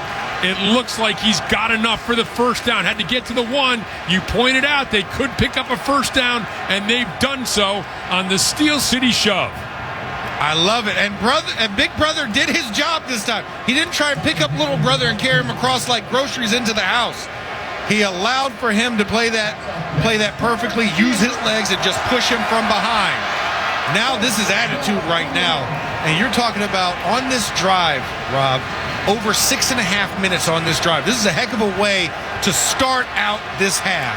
Steel City shove once again. Snap to Hayward, and he is in, but there's a flag where the Steelers set. Were the Steelers set? It is a touchdown for the Steelers. That's the call. Now there is a flag down. Maybe defensive offsides. Maybe they lined up offsides. Well, we're about to find out. The signal is Massive touchdown humanity. for now. Pittsburgh Steelers touchdown. Let's get the call from Sean Smith. Offside. Defense number 91. That penalty's declined. Result of the play is a touchdown. C.J. Okoye lined up offside, and Connor Hayward, second rushing touchdown of the season, caps off a beautiful opening drive here for the Steelers. A Boswell extra point away from tying the game. 6 minutes and 44 seconds taken off the clock on that drive. That is the type of momentum you needed. A gotta-have-it moment. You had the depression from the end of that first half, not being able to punch it in 1 yard out. Well, right here, you punch it in from a half yard out. Thank you. And the officials communicating something we didn't catch there, but I mean, Missy pointed out the Steelers on opening drives of the second half, they have not been kind to the Steelers, but this one was a great drive as they march down. Now 8:23 is all that remains here in the third quarter after this drive. Here's Boswell's extra point. It is up. It is good. 12 plays, 67 yards, tick 6 minutes and 37 seconds. Hayward, the 1 yard plunge on the Steel City shove. The Steelers have just scored from the Heinz Red Zone. During Steelers season, it has to be Heinz. From Acrisure Stadium, Steelers football continues with the score. The Steelers 10 and the Ravens 10. We'll talk about this game starting tomorrow with the DVE Morning Show. Then, all week, we get you ready for the next game on your radio home of the Steelers, WDVE Pittsburgh.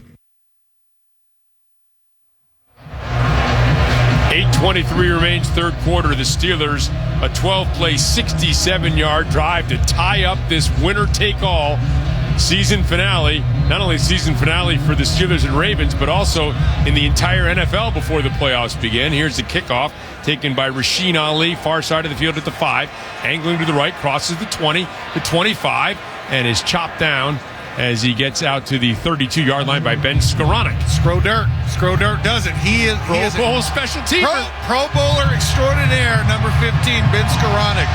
Also first touchdown maker of this season too. So let's just point that out there too. So I love when I see Skowronek out there making a play. Now let's go defense. You've had enough Gatorade. You've had enough electrolytes. Let's go burn some calories. They marked it at the 34-yard line, set on the right hash, and the crowd into it. It has been a great crowd here tonight. And the stretch play, Henry to the left, hitting the backfield. James Pierre came whistling up and hit him, and Cam Hayward finished him off right at the line of scrimmage, no gain. Ooh la la, Pierre. Great job there off the edge by JP to come and make the play. Play on the legs of Derrick Henry, not trying to hit him up high. So great job. This defense need them to continue to swarm here. Great job to start it out. Again, early long drive, 85-yard drive for the Ravens for a touchdown. Since then, the Steelers have held this Ravens offense to just a field goal. Jackson in the shotgun has Henry to his left. Two receivers to the right, one to the left. Gets a snap back to pass. Steelers bringing extra pressure, and he's hit as he throws. Incomplete, and Cam Hayward was there again. He is just making his presence felt on defense and on offense. Listen, you could do the Superman, or you could do the long arm stab. Timeout on the field for an injured Pittsburgh player. And they're attending to, looks like Jalen Ramsey at the 45-yard line. And Ramsey was in coverage on Mark Andrews on that last play. So you wonder what happened, if he twisted or something went awkward. Hope all is well. By the way, we have to point out, I mentioned Cam Hayward. He is in now on the Steel City Game clock show. operator, please reset the game clock.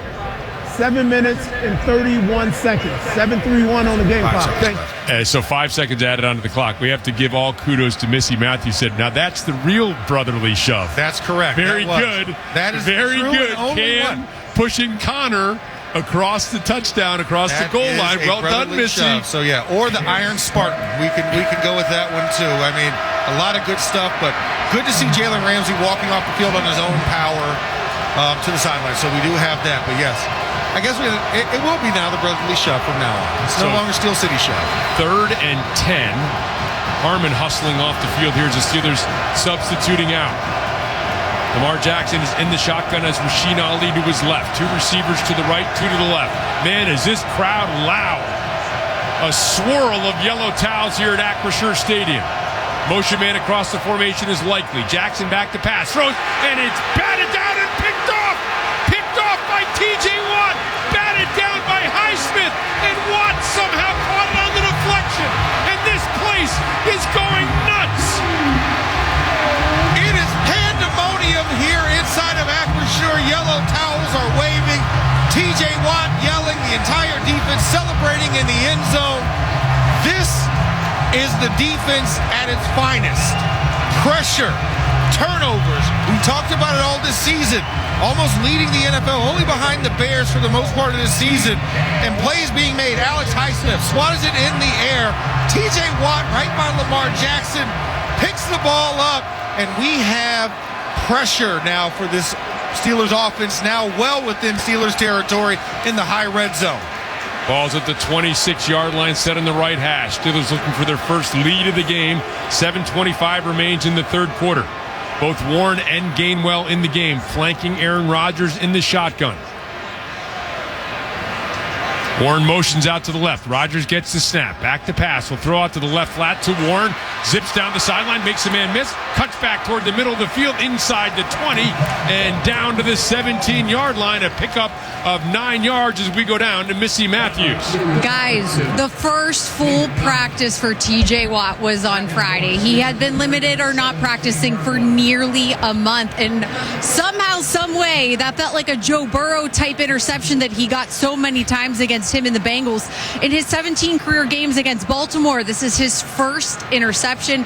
Cam Hayward, guys, he looks a little tired, but you can tell this defense is jazzed. They're ready to go.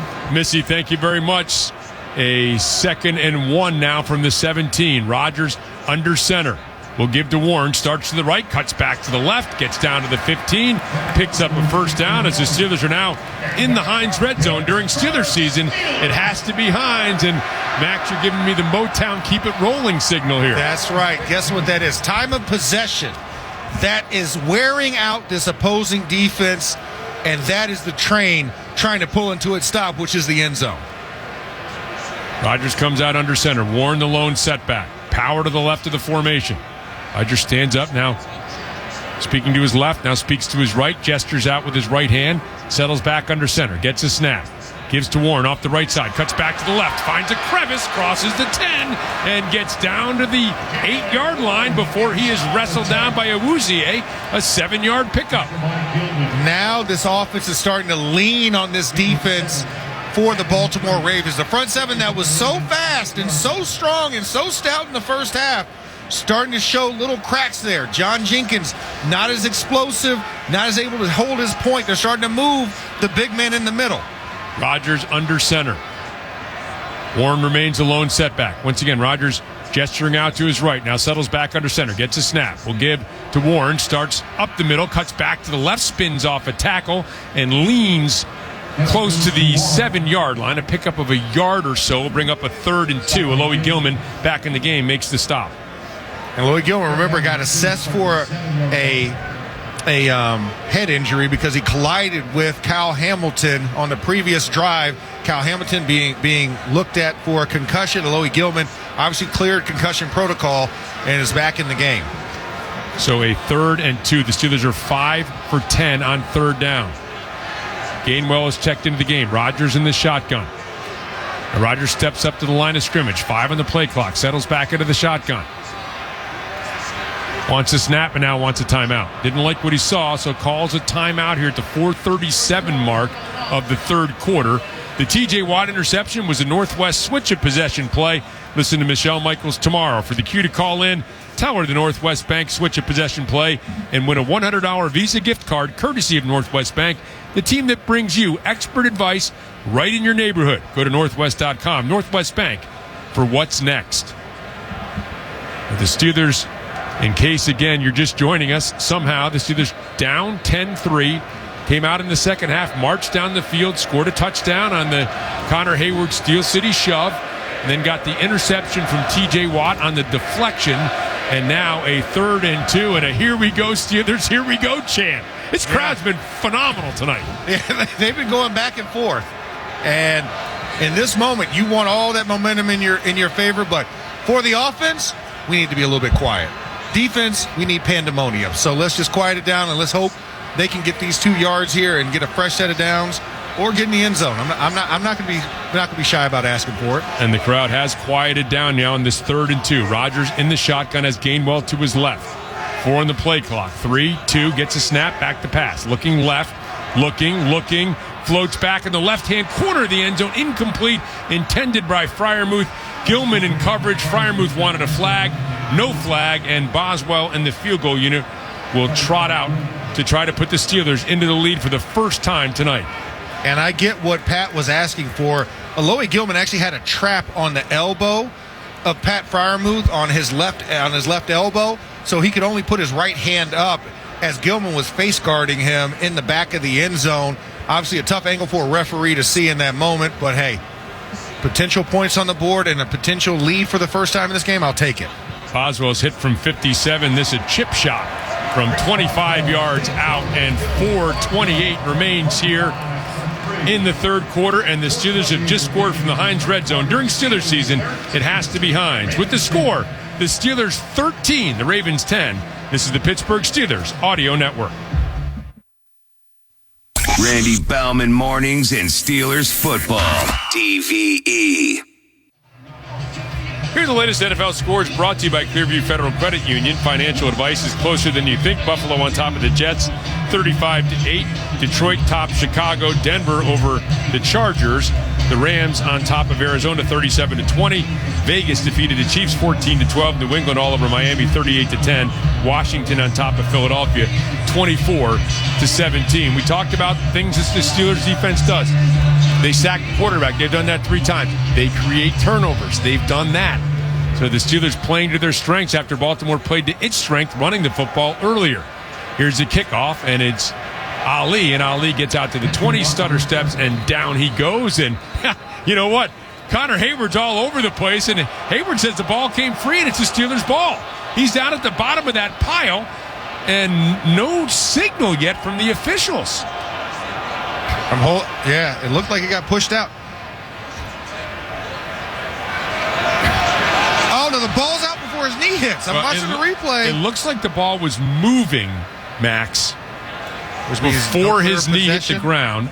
And then Carson Bruner might have done it. Let's watch it again. Ball is out before that knee hits. Steelers Nation, get on your feet. Oh, they recovered it. Carson Bruner tried to make the play. Carson Bruner, Connor Hayward all in on that play, but Ravens able to come out on top with recovering the football. So Baltimore's had only 3 plays run in the last 14 minutes of the game. Suddenly, very suddenly, the Steelers own the time of possession. Here's a handoff to Henry. Up the middle, bottled up, picks up maybe a yard or 2, might have leaned across the 26. Give him 2 to bring up a 2nd and 8.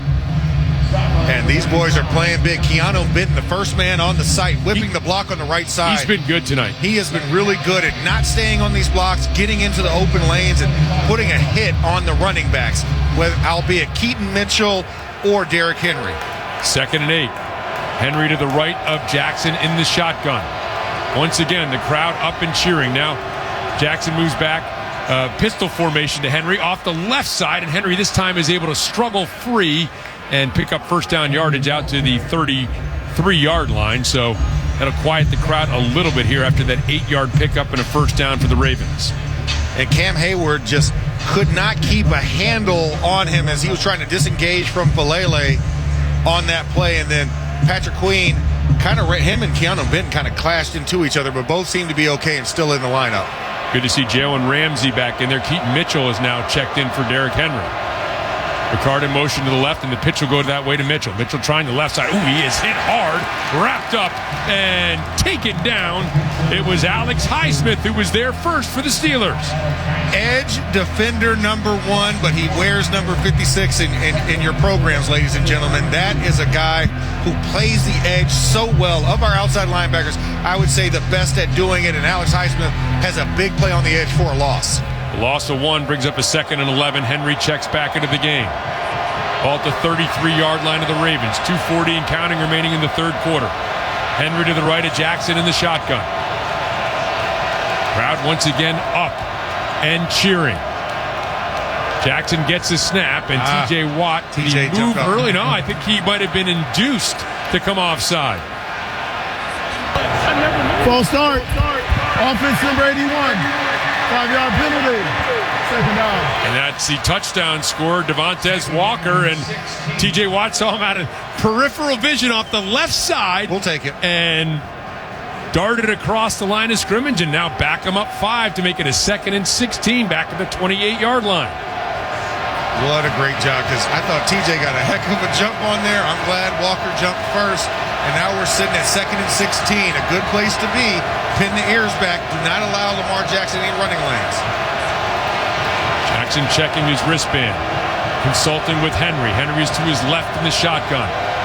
Crowd loud once again. Jackson gets a snap, back to pass, looking, steps up, throws, and it is deflected, batted down at the line of scrimmage. It's Logan Lee. The Steelers come into this game, the NFL leaders in batted passes, 2 big ones, one here, and of course the one that led to the interception on the last series. Correct. And good to see my man 9-1 out there doing some work. Logan Lee's a guy we talked about all the way back in training camp, earning a spot on this roster, been a healthy scratch off and on throughout the season, but then making an impact play there. Good to see him doing it. 3rd and 16. The Ravens were at 1.2 for 3 on 3rd down. They're over for 5 since. Jackson back to pass, looking, throwing, complete to Andrews, bounces off a tackler, but here comes a swarm of Steelers to drop him at the middle of the field at the 41-yard line, well short of a first down, and the Ravens will punt it back to the Steelers. I'm doing the punting motion as though I'm like a little, remember those old penny banks back in the day? I feel like that. Like, just put a penny in the bank right there. Max looking a little like a 6'8" Pez dispenser to me. Yeah, that was. Either one. This is also great lower body leg balance drill. So, yeah. Stout ready to punt it away. Calvin Austin back deep. Steelers look like they're setting up a return here. Remember, they came close on Stout's first punt. The Ravens taking their time communicating here. 1-0.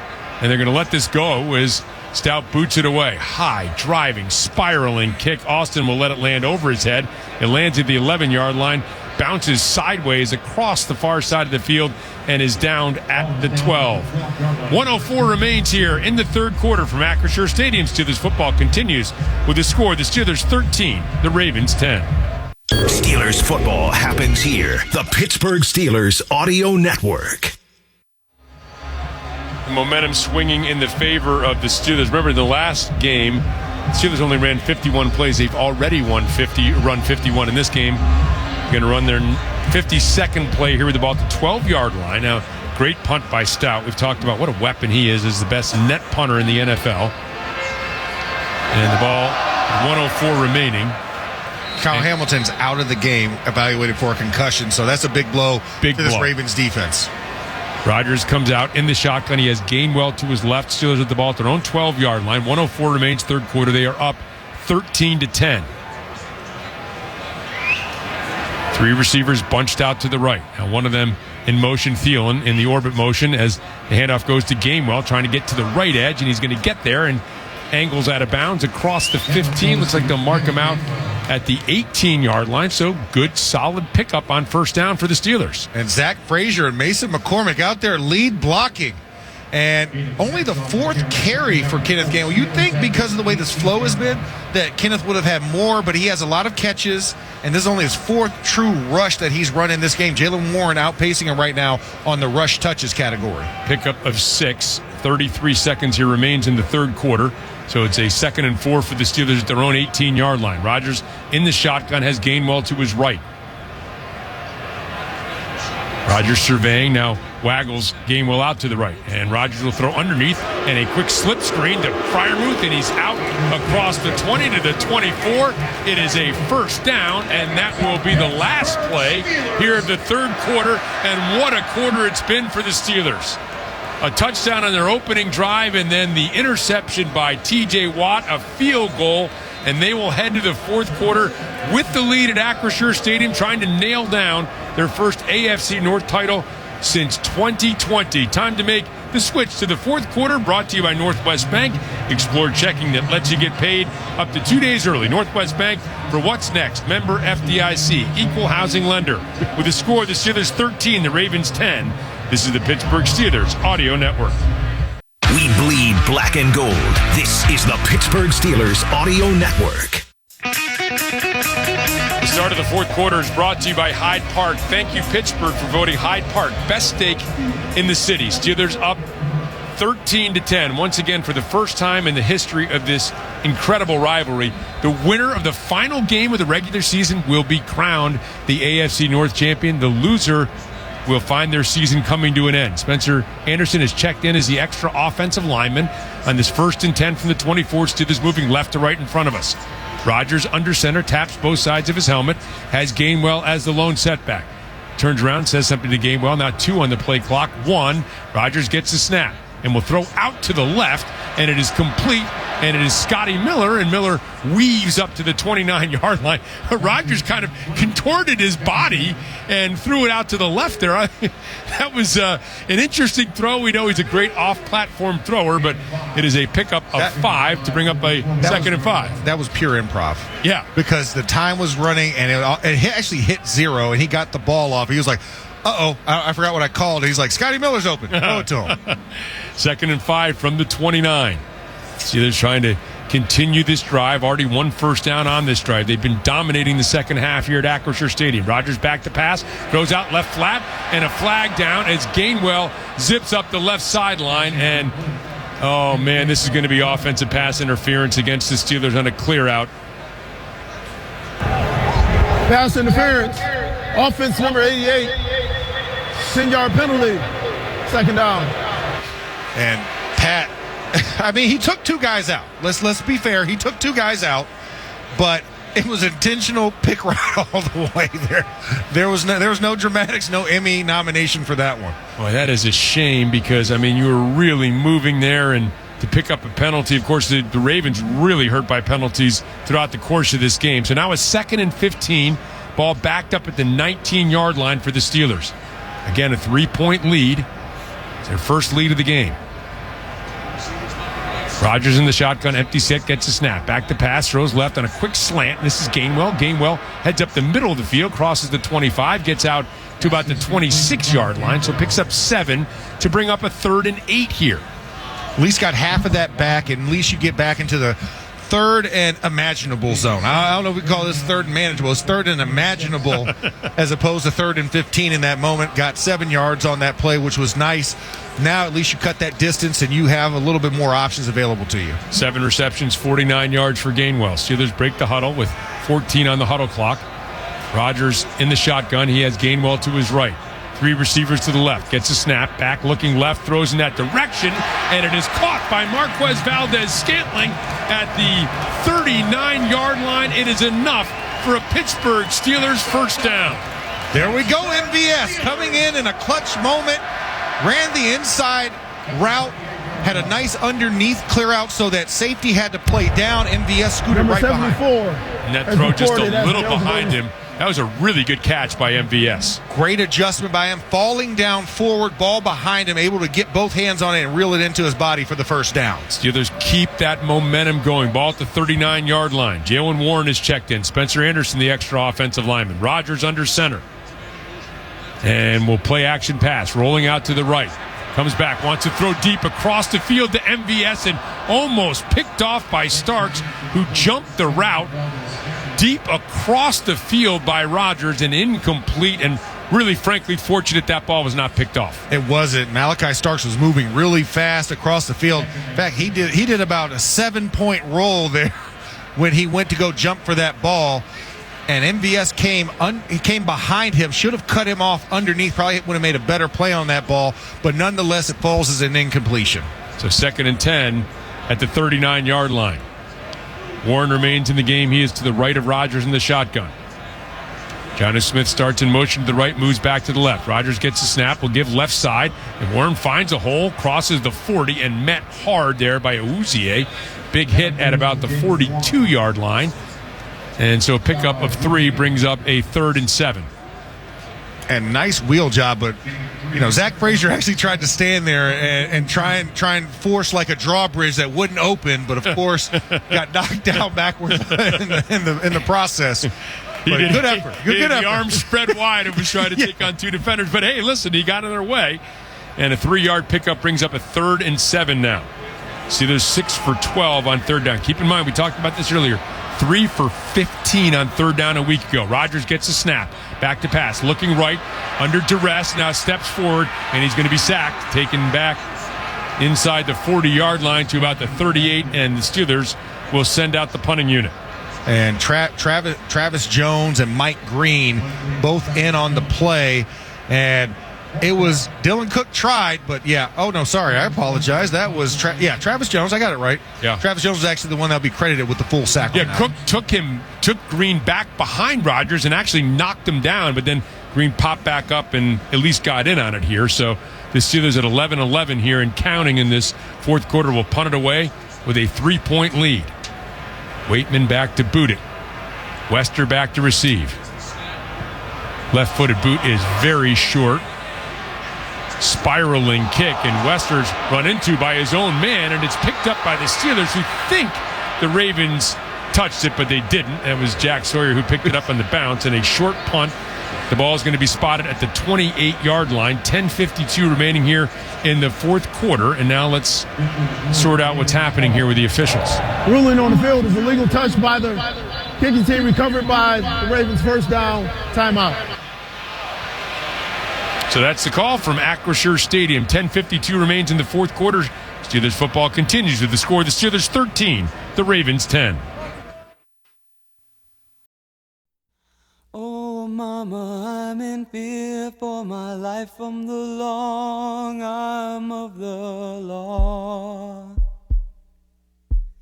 Lawman is putting into my running, and I'm so far from my home.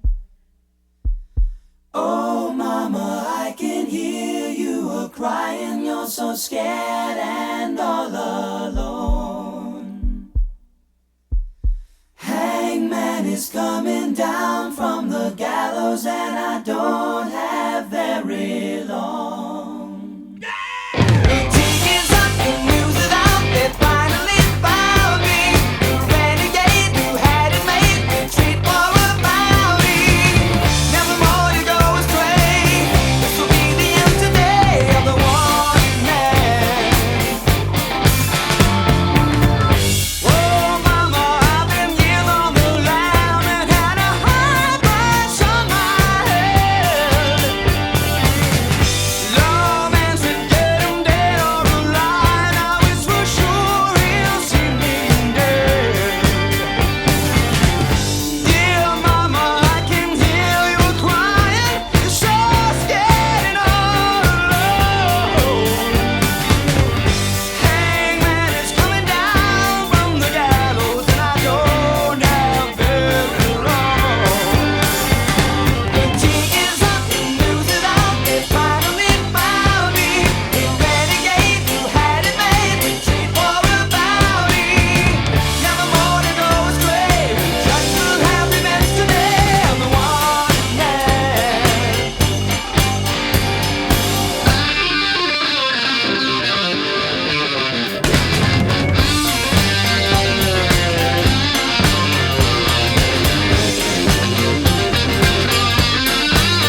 I've ever seen more terrible towels in this stadium at one time than right now after Renegade plays, and the crowd is still on its feet as Jackson settles under center with the ball at their own 29-yard line. The Ravens down 3. And Jackson play action pass. Back looking, throws left, and it is caught by Flowers along the left sideline. And he's wrestled down by Pierre at the 44-yard line. So a 15-yard pickup and a first down for the Ravens. Lamar Jackson, prior to that pass, was 5 for 10, 67 yards. And now looks like, I think, is that Rosengarten by? No, I think it's Linderbaum, I think.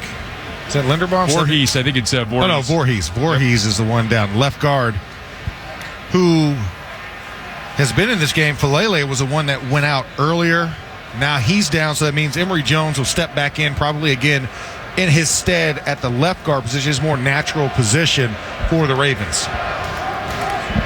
All right, and so now here we go, Steelers chanting. I mean, look, this crowd does not want to take the foot off the accelerator. They're keeping up the pressure.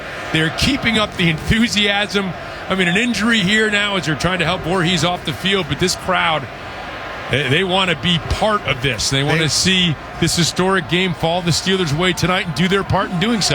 Yeah, they want to keep the enthusiasm level high here. Once again, this is only a 3-point game. Just want to remind people, it's only a 3-point game. This isn't a given game by any stretch. The Ravens have finally moved their near midfield area about 6 yards shy of it. So you want to keep the enthusiasm hot here and allow the Steelers defense that's been playing well in this second half to continue that momentum. Ball at the 44-yard line, marked on the left hash. Clock starts to roll again. 10.5 minutes remaining here. The Steelers up 13-10. Jackson in the shotgun. He has Henry to his left. Ricard motions to the right. Settles there in an H-back position. And the handoff. Henry sweeping to the right side and hit. Otomewo zipping down the line of scrimmage and stops him for a 1-yard gain. Ooh, that was a thing of beauty. Asezi Otomewo came shot out of a cannon and absolutely plastered Derrick Henry as he was trying to stick his foot, go north and south, and not a lot of running room there. Ravens break the huddle now. We'll give him 2 officially. Ball at the 46-yard line, marked on the right hash. Jackson has Rasheen Ali to his right in the shotgun, 3 receivers to the left. 9:42 and counting here remaining in the fourth quarter. Jackson gets a snap. It's the design quarterback draw, and he is popped at the 48, spins off, and gets out close to midfield before Cam Hayward is able to track him down. Sawyer had the initial hit, but give Jackson credit, able to spin off and pick up a couple more yards after that initial contact to bring up a 3rd and 4. Yeah, got to wrap him up. But great pressure off the left side. They sent blitz pressure off of the edge from the slot, and that forced Lamar Jackson up into the hole. He wanted a pass play there, but was forced to have to carry the football. Henry checks back in on a 3rd and 4. You wonder if the Ravens are already thinking 4-down territory here. They're 2 for 9 on 3rd down. Henry is to the right of Jackson in the shotgun. 3 receivers to the left. Gets a snap. Wants to throw it. Back to pass. Pressure coming. Hit. Spins out of a sack. Waiting. Throwing. Lobbing deep downfield. And caught for a touchdown by Zay Flowers. Oh, tremendous play by Lamar Jackson. And from 50 yards out, just like that, the Ravens have retaken the lead. Oh, and Keanu Benton and Alex Highsmith had him absolutely dead to rights. They bump into each other with a subtle move by Jackson to avoid that contact. And Zay Flowers and Patrick Queen in tow. And Lamar Jackson floated that ball. Zay Flowers was able to run underneath it and get into the end zone for the score. No, that was an incredible play by Lamar Jackson. Have to give him credit for that one, no doubt about it. Finds Flowers from 50 yards out. Here's Luke with the extra point. It's up. It's good.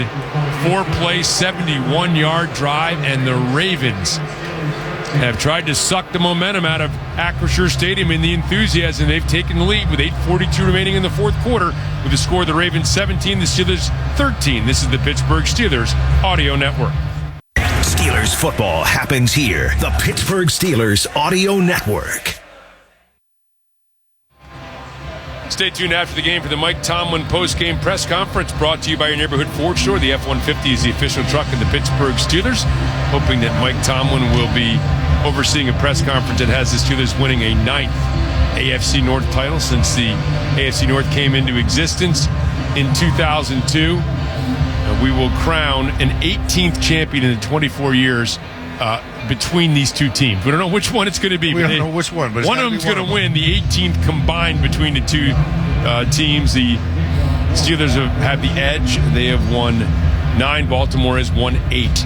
And the winner of this game will win another AFC North title. As Luke getting set to kick off, Gainwell is back to receive this one for the Steelers, and he's going to let it go, and it's going to go out of bounds, and the Steelers are going to get the ball at the 40-yard line. But Gainwell was tracking that. At the last minute, he got out of the way, and the Steelers will get the ball at the 40. Kick out of bounds. Kicking team number 33. The ball will be placed at the 40-yard line. First down. All right, there we go. 60 yards to go. Not 65, not potentially 80. We got 60 yards. And the Steelers have to turn it on. This is great field position to start this drive. But the Steelers have really dominated since the early portions of this game, particularly first defensively after giving up a long 85-yard drive to begin the game, holding the Ravens to just a field goal. After that, the offense started to catch fire in the second half, actually towards the end of the first half when they went forward on first and goal from the 1 in the last play and were denied, and now they find themselves trailing again, 17-13. Rodgers under center, has Warren as the lone setback. Motion man is Thielen. Quick throw out to the right. This is MVS, and MVS crosses the 45 out to the 46-yard line. So a 6-yard pickup on first down. Just, again, a quick pop pass out there to the right flat. You know, Bruce Arians was one of the guys who always talked about this. He's like, sometimes those are better than rush plays. And like you said, when you get 4 yards or more, that keeps your team on schedule right there, picking up 6 on that first play. So a solid first play to start this drive. 5 receptions, 32 yards for MVS.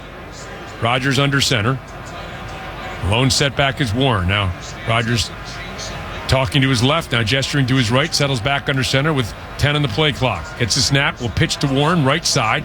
Tries to get to the edge, is met in the backfield, but squirts through, somehow stays on his feet, crosses the 40, and gets down to the 38 of the Ravens. It looked for all the world like he was stopped for no gain, and he plunges ahead instead for 17 yards. What's his name? Always falling forward.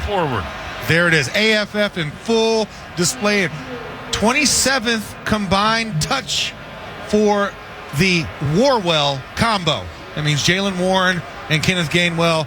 You can call it Gainrin as well, but yes. And Nate Wiggins, who is... Oh, Wiggins is down. Now he's settling back and on his backside here at the 33-yard line of the Steelers along this near sideline. He's going to be attended to, and we're going to take a break. 7:49 remains. The Steelers have moved the ball to the 38-yard line of the Ravens with the score. The Ravens 17, the Steelers 13. This is the Pittsburgh Steelers Audio Network. We bleed black and gold. This is the Pittsburgh Steelers Audio Network. So Nate Wiggins has been removed from the playing field. Steelers have the ball 1st and 10 from the 38-yard line of the Ravens. 7:49 remains here in the fourth quarter. Steelers trailing 17-13. The Ravens have 3 timeouts left. The Steelers 2, in case you're looking just a little further forward. Spencer Anderson is checked into the game as the extra offensive lineman. Jaylen Warren is a lone setback behind Aaron Rodgers, who saunters under center. Crouches behind Frazier, moves Jonnu Smith in motion left, now back to the right. Now Rodgers surveys the field. Will settle back under center once again. Gets the snap. Pitches to Warren, right side. Warren gets to the edge and gets inside the 35, down to about the 34-yard line. So a pickup of 4 on first down. And now one of the Steelers is slow to get up. Looks like that's Pat Freiermuth. Yeah, Pat getting help back up. Standing, trying to figure himself out. He gets removed. Connor Hayward inserts himself into it. But a solid rush. Once again, 4 yards on a rush for first down. Keeps you on schedule. That's what you want. That's the bare minimum. They get exactly that. 2nd and 6. Ball at the 34-yard line. Rodgers once again comes under center. Now Hayward will motion back, and it'll make an I formation behind Rodgers with Warren as the deep setback. Rodgers gets the snap. Play action pass. Rolling out to the left. Looking, surveying. Throws underneath. And this is Warren who catches it and tumbles backwards down to the 30, I beg your pardon, Hayward, down to the 31-yard line. So a pickup of 3. Kind of like a late slip screen. It was a late slip screen, and Connor Hayward just sat there, showed the block, little bluff, and then just sit there with his hands waiting like a first baseman for somebody to throw him the football. And he gets it and moves forward. So nice job there to get some yardage, and now 3rd and short. Freiermuth is checked back into the game. Gainwell in there as well. Empty set for Rodgers. 3 receivers to the right. 1 to the left with a tight end to the left as well. Beg your pardon, that's Gainwell in an H-back formation. And now Gainwell moves early, and he's going to be whistled for 5 yards. Oh, this is tough. False start. Offense number 14. 5-yard penalty. 3rd down.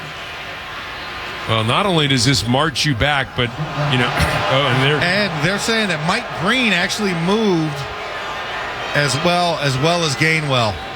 Man, Mike Green got saved there, being on the opposite side of the ball. Well, Rodgers saw Green and instantly wanted the penalty on him.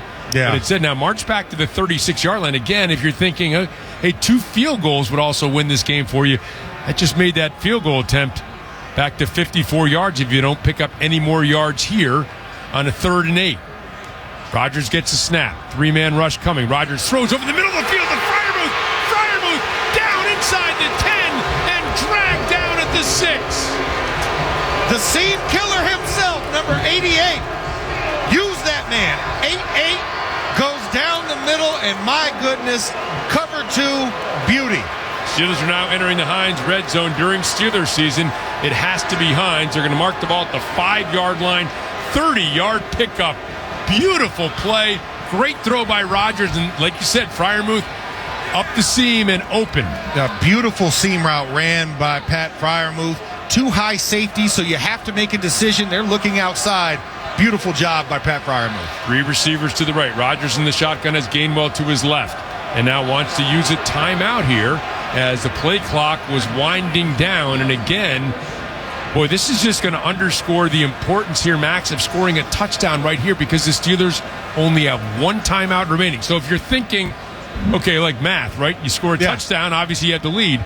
2 field goals also gives you the lead if you get a stop in between. But now just 1 timeout left. The clock begins to become a factor, maybe, perhaps in favor of the Ravens. Yeah, it becomes in favor of the Ravens right now, who's holding on to all 3, and a field goal ties this game up if the Steelers are able to score a touchdown. So there's a little bit of trickeration with stopping this clock. It gets a little tricky because if you would have kept momentum going, you would have run this clock a little bit more, especially being at a 1st and goal from the 5-yard line. You could have really ground down this clock to around 3 minutes or less. Right, just losing that extra timeout makes you think a little differently, perhaps, about how to utilize the time. Rodgers gesturing over to the sideline before he gets into the huddle, tapping both sides of his helmet. Saying he can't hear. Right. That's what that was, is he's looking for the play call. Now gets into the huddle with 18 on the play clock. 5:19 with the clock stopped. Yeah, Spencer on the left. Rodgers in the shotgun has Gainwell to the left. Gets a snap. Will give to Gainwell. Gainwell off left guard. And Gainwell, I beg your pardon, it's Warren. Not much. Crosses the 5, gets down to the 4-yard line.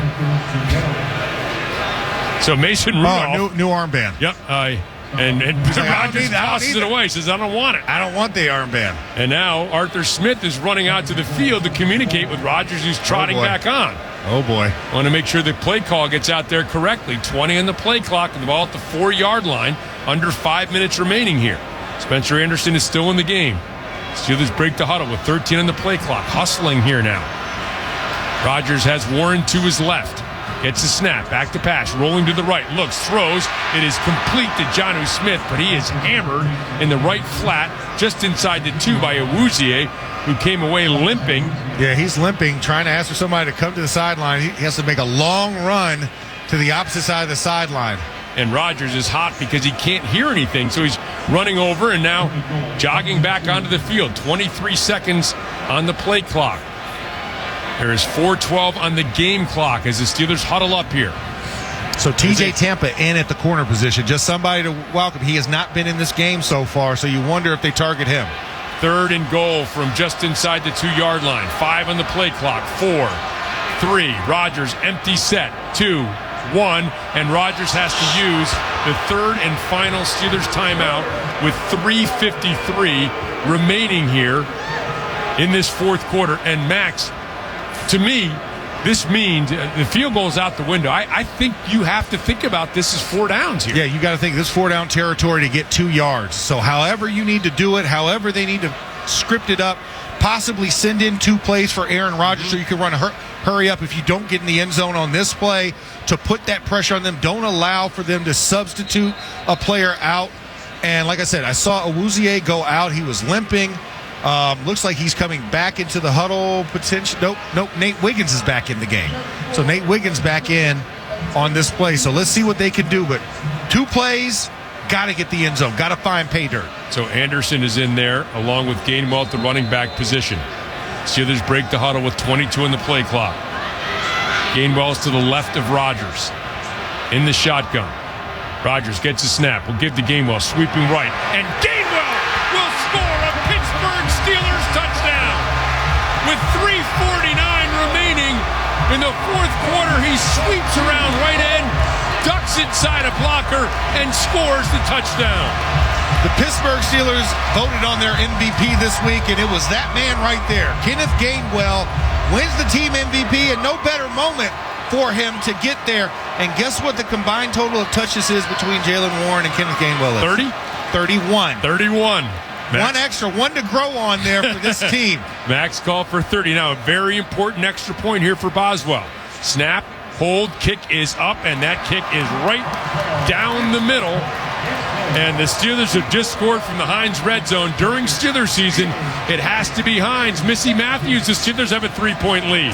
Absolutely. And Kenny G, the MVP, as Max said, the first running back to win it since Le'Veon Bell, the first player to earn the award in his first season with the team since Jerome Bettis. By the way, guys, the Steelers are 5-0 in games where Kenny Gainwell has a touchdown this season. Just saying. Well, we like the sound of that as the Steelers, again, really, look, they've given up one big play to the Ravens in the second half here. The Ravens have done nothing else, and the Steelers need one more big stop here. Got to have a big stop here. And this one is going to come in multiples of 4. Because you have to realize the Ravens are going to try and go 4-down territory. They're not giving that ball back begrudgingly. So if you're the Steelers, understand that 3rd down does not equal punt in these situations. You're going to have to play a 4th down. So the mentality, the intensity has to ratchet up. You need to pin them deep, and you need to apply the pressure, put foot on throat here. 8-play, 60-yard drive for the Steelers. Took 4 minutes and 53 seconds. Gainwell, the 2-yard touchdown run on a 3rd down play. So the Steelers now have to hold off the Ravens for 3:49.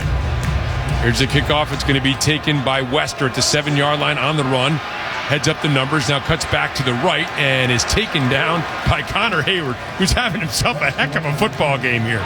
The Hayward brothers have been outstanding for the Steelers today. That's right. Brothers Hayward look more like Brothers Grimm there. All those bad fairy tales and the things that go bump in the night, they've been delivering a lot of that to the Ravens right now. I'm sure they're wishing never more, but this is an Edgar Allan Poe story. Well, let's hope they can turn it into a horror story like that, as the Ravens, for just the 13th time this half, will get an offensive snap. Steelers fans up, towels waving. Henry to the left, in the shotgun, gets a hit off. He is hit hard right at the line of scrimmage, and it's Cam Hayward once again. Connor Hayward makes the tackle on the kickoff. Cam follows right up after a 1-yard game and drives Henry down. Not to be outdone by Big Bro. Little Bro says, I got something about that too. Steelers very close to realizing what they want. The Ravens running out of opportunities. 3:15 and counting here. Give him 2 yards, 2nd and a long 8. Henry to the left of Jackson. 2 receivers to the left, 2 to the right. Jackson communicating. Now changes the play, moves Henry to his right side. Crowd is loud. Play action pass. Jackson back, looking, throws over the middle of the field. It's complete to Ricard, who is ridden down by Harrison, and that is going to be enough for a 1st down over the middle of the field at the 38-yard line. A little bit too much room there Steelers playing zone coverage on the play. And, Malik Harrison and Patrick Carr, that's actually an equal matchup there. It feels like both those guys are very physical, trying to see if they got the knee down, if it was short of the first or not. But they gave him the first down. No, they're saying he was short. Oh, he was short. There we go. That's what I like to see. There we go. Well, it does stop the clock here now as they reset the sticks. And the Ravens know this. They want to get up to the line of scrimmage as quickly as possible. Now they'll move back into the huddle. Clock stop for now. It's a 2:34 mark. Just to remind you, they still have the 2-minute warning plus all 3 timeouts, so they can stop this clock at will if they need to. 3rd and 1, clock rolling, 2:30 left. And the pitch, the fake pitch. Jackson wants to go deep, has a man wide open. Zay Flowers scooting down the numbers, and Zay Flowers is going to race in for a score. He was wide open. There is a flag back at the 40-yard line of the Steelers, and it looks like the Ravens are saying it's going to be against the Steelers. Yeah, that's forward. That's down the field. So in the illegal contact, defensive holding category. Oh, man, what a turn of events. Holding. Defense number 24. That penalty's decline is over play as a touchdown. So the Steelers, look, the fact that it wasn't a first down backfired against the Steelers, as Zay Flowers was wide open. There was a busting coverage somewhere. Asante Samuel, the nearest guy in the area. So you have to wonder what happened, what miscommunication was there on that play. So loop on to try the extra point. And again, the Steelers, I'm sure, were expecting the Ravens just to run the ball and pick up the first down. Flowers, 4 receptions, 138 yards and 2 touchdowns. Here's the extra point by Loop. That kick is up, and that kick is good, and that kick is crucial because now it's a 4-point lead, 24-20. Max, this has been an unbelievable half, and really an unbelievable game. I mean, you think about a 4th down play. They find Walker for the big touchdown, right? Correct, and then they've hit 2 more big plays. They've really done nothing since their opening drive except hit some big plays. It's like they're landing the haymakers and the Steelers are landing the body blows, and we look up at 2:20 remaining, and the Ravens are up 24-20. So let's stay with that boxing analogy. Here's the tale of the tape. Baltimore's only ran 43 offensive plays to the Steelers' 67. 327 yards after that to 325 total yards. So they edged out the Steelers by 2 yards, and then the Steelers are leading the time of possession 32-46 to 24-54. So very lopsided in the Steelers' favor, except for on the scoreboard because of those 2 big plays in the second half. Man, oh man, what a crazy game here. You would expect nothing else between the Steelers and the Ravens, with the AFC North title on the line in game number 272 of the NFL's 2025 slate. And here is the boot, and it is going to drive Gainwell back into the end zone. He'll take a knee.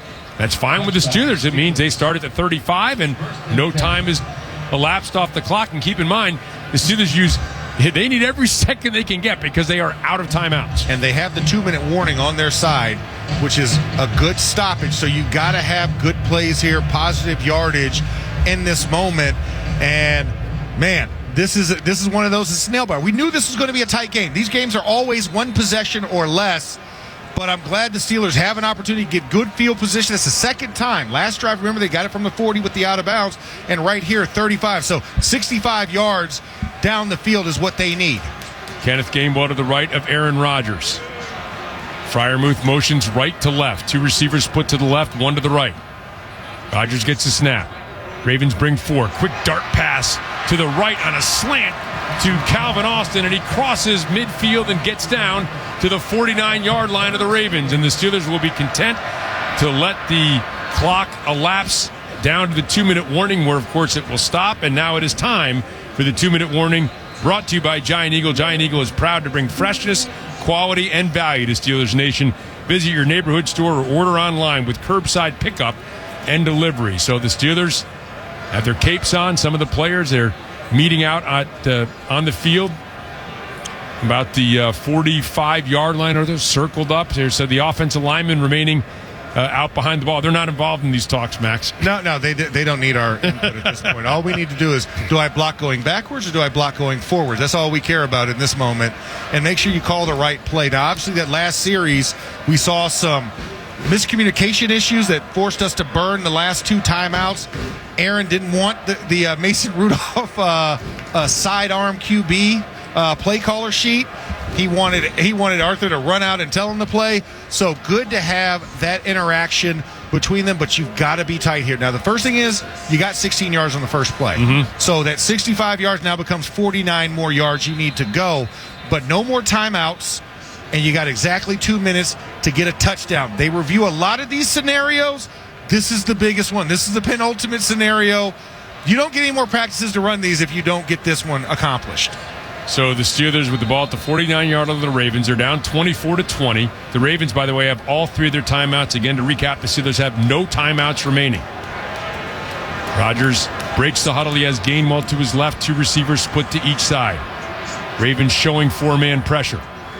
Snap, 4-man coming. Rodgers looking left, throws toward the left sideline. It is complete and slung down as Adam Thielen inbounds. And the clock's still winding here. They're trying to get him out of bounds. Let's see where they're going to spot the ball. Looks like a 41-yard line, so pickup of 8. Yeah, they gave him the forward progress because he got knocked back about 3.5 yards. So they gave him where he caught the ball, not where he finished. 2nd and 2. Rodgers gets a snap. Back to pass. Little screen to the left. And this is Gainwell. Steps out of would-be tackle. Crosses the 45. Crosses the 30. And down close to the 25-yard line. They're going to mark it at the 26. Stayed in bounds. Clock still moving. 15-yard pickup. 120 and counting. Steelers not really, they don't have to be in a huge hurry here. Just moving briskly. Rodgers gets into the line of scrimmage. Has Gainwell to his right. 110 and counting. Gets a snap. Back to pass. Looking right. Pumps. And now we'll just throw it away and throw it out of bounds as nobody was open. And so now the Steelers will regroup with 103 remaining on a 2nd and 10 from the 26 of the Ravens. Still plenty of time here within striking distance, but you kind of lose it down to get 10 yards. So you have to think, hey, we need to get at least 5 or 6 on this next play. Keep things in rhythm and in motion for the team. But, man, this is high pressure football right here. Gainwell's to the left of Rodgers. 3 receivers to the right. 1 Calvin Austin split up to the left. Now Gainwell will motion out to the left. Empty set for Rodgers. 103 remains. 4th quarter. Rodgers gets a snap. Back to pass. Throws right. Intended for Thielen. Too hot, too hard. Incomplete on that slant. And it'll bring up a 3rd and 10 for the Steelers. That was too far. I mean, just narrowly missing the window. It hits off of the right hand of Adam Thielen. And coming in, and Roquan Smith just delivered a big hit there. Was leading with his forearm. Luckily, Thielen ducked his head at the last second, or else he would have caught one right in the jaw. 3rd and 10. Exactly 1 minute remains. Winner of this game is the AFC North champion. The loser has their season conclude. Rodgers gets the snap. 4-man rush coming. Rodgers back. Lofting left. Has a man wide open. It's Calvin Austin. Touchdown, Pittsburgh Steelers with 55 seconds remaining. What? He was wide open. Lofted there by Rodgers. Welcome back to the lineup. Calvin Austin from injury, his 3rd touchdown. And with 55 seconds left, the Steelers are up 26-24 with Boswell on to try the extra point. There was a bust in coverage. No safety over the top. Playing underneath was the defensive back that was over Austin. Safety never rolled over, and out Calvin Austin blasts through to the end zone. Oh, Boswell's field extra point attempt is no good. It drifts wide right, and now a field goal will win it for the Ravens. Oh, my goodness. First extra point miss of the season for Chris Boswell. And now the Ravens, with 55 seconds and 3 timeouts, will have an opportunity to kick a field goal and win the game if they can march down the field. So a 6-play, 65-yard drive. It looked like he just hooked it, or did somebody get a deflection on it? It looked so weird, and they haven't shown a second replay off of it, but that ball went really, really wide on that. That was ridiculous. It faded right, and again, we couldn't tell whether it was tipped at the line of scrimmage. Yeah, it started left and then ricocheted off to the right, so I don't know if there was a hit or not. We haven't seen a replay on it. Well, now the Ravens, obviously, with some new life here, 55 seconds left, 26-24 Steelers. So Chidobe Awuzie was in on that play. He tripped. That's why Calvin Austin had the go route down the sideline. And now Boswell will line up to kick things off with Wester back deep, along with Keaton Mitchell. There's Boswell with the boot. Come down to Mitchell at the 5-yard line, right in the middle of the field. Going to angle toward the right and gets to the 25, crosses the 30, the 35, the 40, and it's Boswell who chases him out of bounds, but all the way out to the 47-yard line. Oh, that is a big, big return. A 42-yarder. Remember, Luke, a career-long 52-yard field goal. Moving in this direction, he hit from 60 in pregame warm-ups. The ball's at the 47-yard line. Realistically, the Ravens need only about a dozen yards here to have a good opportunity to win this game and the AFC North title. Crowd with some desperation up now, cheering on the Steelers. Jackson in the shotgun. Gets a snap, back to pass, pressure coming, throws out left. It is complete, out of bounds, and that is Devontae Walker. And Walker will get most of the yards that Ravens would need to even think about a field goal, all the way down to the 45-yard line. Yeah, he's just a couple of yards short. You have to imagine the Ravens are going to try and run this as well as try and run down this clock. I wouldn't imagine putting the ball in harm's way with another pass. But this hey, would be a long field. This is too long here, obviously, yeah, but they need about another 45-yard yards. Henry is to the left of Jackson in the shotgun. Jackson gets a snap, flag comes, and a throw out to the left. It's complete. Andrews is knocked out of bounds near the 40-yard line. Let's see what the flag's going to be. And it's going to be a false start against the Ravens. Okay. All right, so that's a break for the Steelers here. Illegal formation. Offense. Number 79 was not on the line of scrimmage. 5-yard penalty. Second down. Yeah, Ronnie Stanley there, the guilty party. And I don't blame him. If I see Alex Highsmith across from me, I'm probably going to try and get a little bit of extra cushion off the ball, too. 8th penalty. It is a 2nd and 7. The ball back at midfield, 39 seconds remaining here in this fourth quarter. Jackson consulting the wristband on his left arm. He has Henry to his left in the shotgun. Motion man is likely left to right across the formation. Jackson gets a snap, back to pass, looking, some pressure coming, now steps up in the pocket, wants to run, heads out to the left, lofts, and just throws it out of bounds, incomplete. Did not see DeAndre Hopkins, who was standing right at the 41-yard line, and it looked like he had some room to run there as well. Woo! That's all you can say is, woo!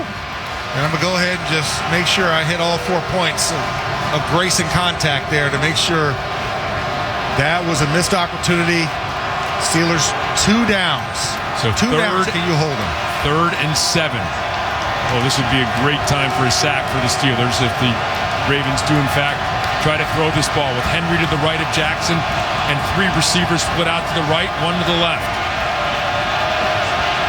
Steelers showing pressure up the middle. They'll bring it. Jackson snap, rolling out to the right. Now steps to the left, trying to fend off a would-be sack, scrambling out, and is taken down by Herbig, and he just slings it downfield. Are they going to call this an incomplete pass? I think they are. Fourth down. Oh. He just took it sidearm and flung it down the field before Herbig could get him out of bounds or down on the ground. So close. So close. All right, here we go. 4 points of contact one last time. 21 seconds remain. 4th and 7. The ball at midfield. Crowd up. Towels swirling everywhere. And Baltimore will use the first of its 3 remaining timeouts.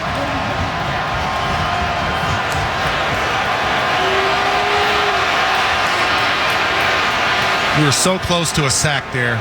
So close to a sack. He's a hard man to get down. He's tough. He's tough. But I tell you what, 51 gave him a great chase and a great opportunity. He could not see anybody. There was nobody to throw to. That was the only thing he could have done was to get down. Defense chant here at Acrisure Stadium. Nobody has sat down for quite some time. This crowd has been electric all night. They are hoping for one more stop. 4th and 7. The ball at midfield. The AFC North title is on the line. Steelers showing some pressure up at the line of scrimmage. Jackson will move Flowers in motion left to right. Now Jackson extends both arms, will move Henry and talk to him as he gets a snap. Back to pass. Pressure coming, steps up, floats downfield, and it is caught a leaping grab by Isaiah Likely at the 22-yard line, and the Ravens have called timeout. Tremendous catch, a 28-yard pickup. Only 12 seconds remain here at Acrisure Stadium. And Jalen Ramsey was just a second off from knocking that ball. He tried to go up and high point it. Isaiah Likely underneath snatched it out of the sky to come down with that catch against Jalen Ramsey. And man, and remember, narrowly missed it. Isaiah Likely was the guy in the first meeting who had 2 feet down, didn't get the 3rd foot down. Later also had a ball that was knocked out of his hands on a would-be touchdown. It's been a rough season for Isaiah Likely, but that is going to make up for a lot if the Ravens wind up winning this game. They have the ball at the 24-yard line of the Steelers with 12, and they're going to put 2 more seconds. 14 seconds remaining here. The Ravens still have 1 timeout left. Lamar Jackson under center. Gets the snap. Now will move a few steps to his right and take a knee at the 26-yard line. 10 seconds, 9, 8. The Ravens waiting to call a timeout, and they will bring on their rookie kicker, Tyler Loop. They'll call that timeout with 2 seconds remaining. And Loop will come on to try the field goal. Loop has 1 field goal tonight. He is 29 for 29, under 50 yards this season, and this will be under 50 yards. It'll be about a 44-yard attempt or thereabouts.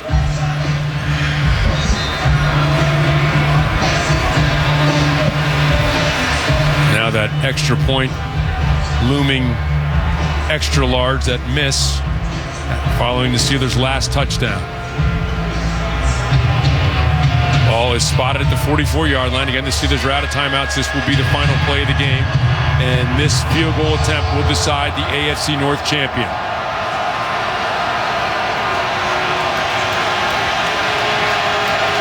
Loop ready.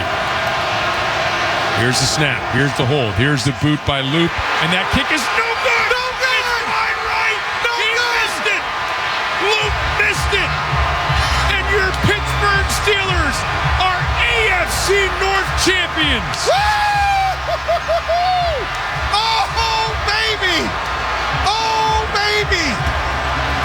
What did we just witness here, Rob? Oh, my goodness! Steelers, Ravens. Wow, let's go downstairs to Missy Matthews. Missy. Guys, utter disbelief. Some guys running, some guys just standing put. Jonnu Smith was literally just sitting in the middle of the field, not sure how to process what just happened. The sideline, absolutely electric. And as you know, between these two teams, it always comes down to 3 points, 2 points. It feels like a very, very fitting ending for the Steelers to get their first AFC North title since 2020.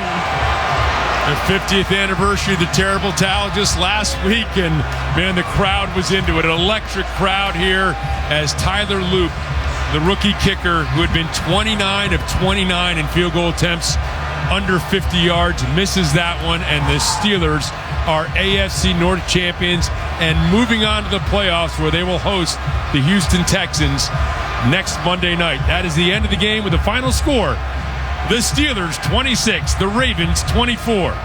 Brought to you by your neighborhood Ford store. The F-150 is the official truck of the Pittsburgh Steelers.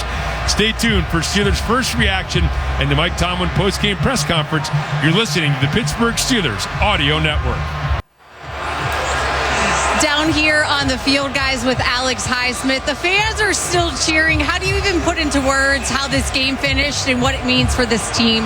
You know, first and foremost, all glory to my Lord and Savior, Jesus Christ. God is good, so he willed us to this victory. I'm just proud of these guys and the way we fought. So we didn't make it easy on ourselves. You know, there was plays that we didn't make. I should have made, but, you know, I'm just so grateful. And, you know, this is what we need. We're in. Now it's time to make some noise, so I'm grateful. What was it like having TJ Watt back? You had big plays. Nick Herbig, he can sleep good tonight after he was upset about the Cleveland game. And TJ just being TJ. Yeah, I mean, when he got that pick, I was like, welcome back, 90. It was awesome. So, but, you know, this is what we needed. And, you know, Steeler Nation's got to be rocking come whenever we play our playoff game. What did it mean for the defense to put up this type of performance against Lamar, knowing that he was feeling better and what Derrick Henry can do to a team? Yeah, we just came out with an attack mindset. You know, we just wanted to come out and attack. And, you know, obviously we started pretty slow and then we didn't end the game the best. But I'm just grateful that we were able to get the win. All right, go get your hat and T-shirt, Alex. Congratulations. All right, guys, upstairs to you.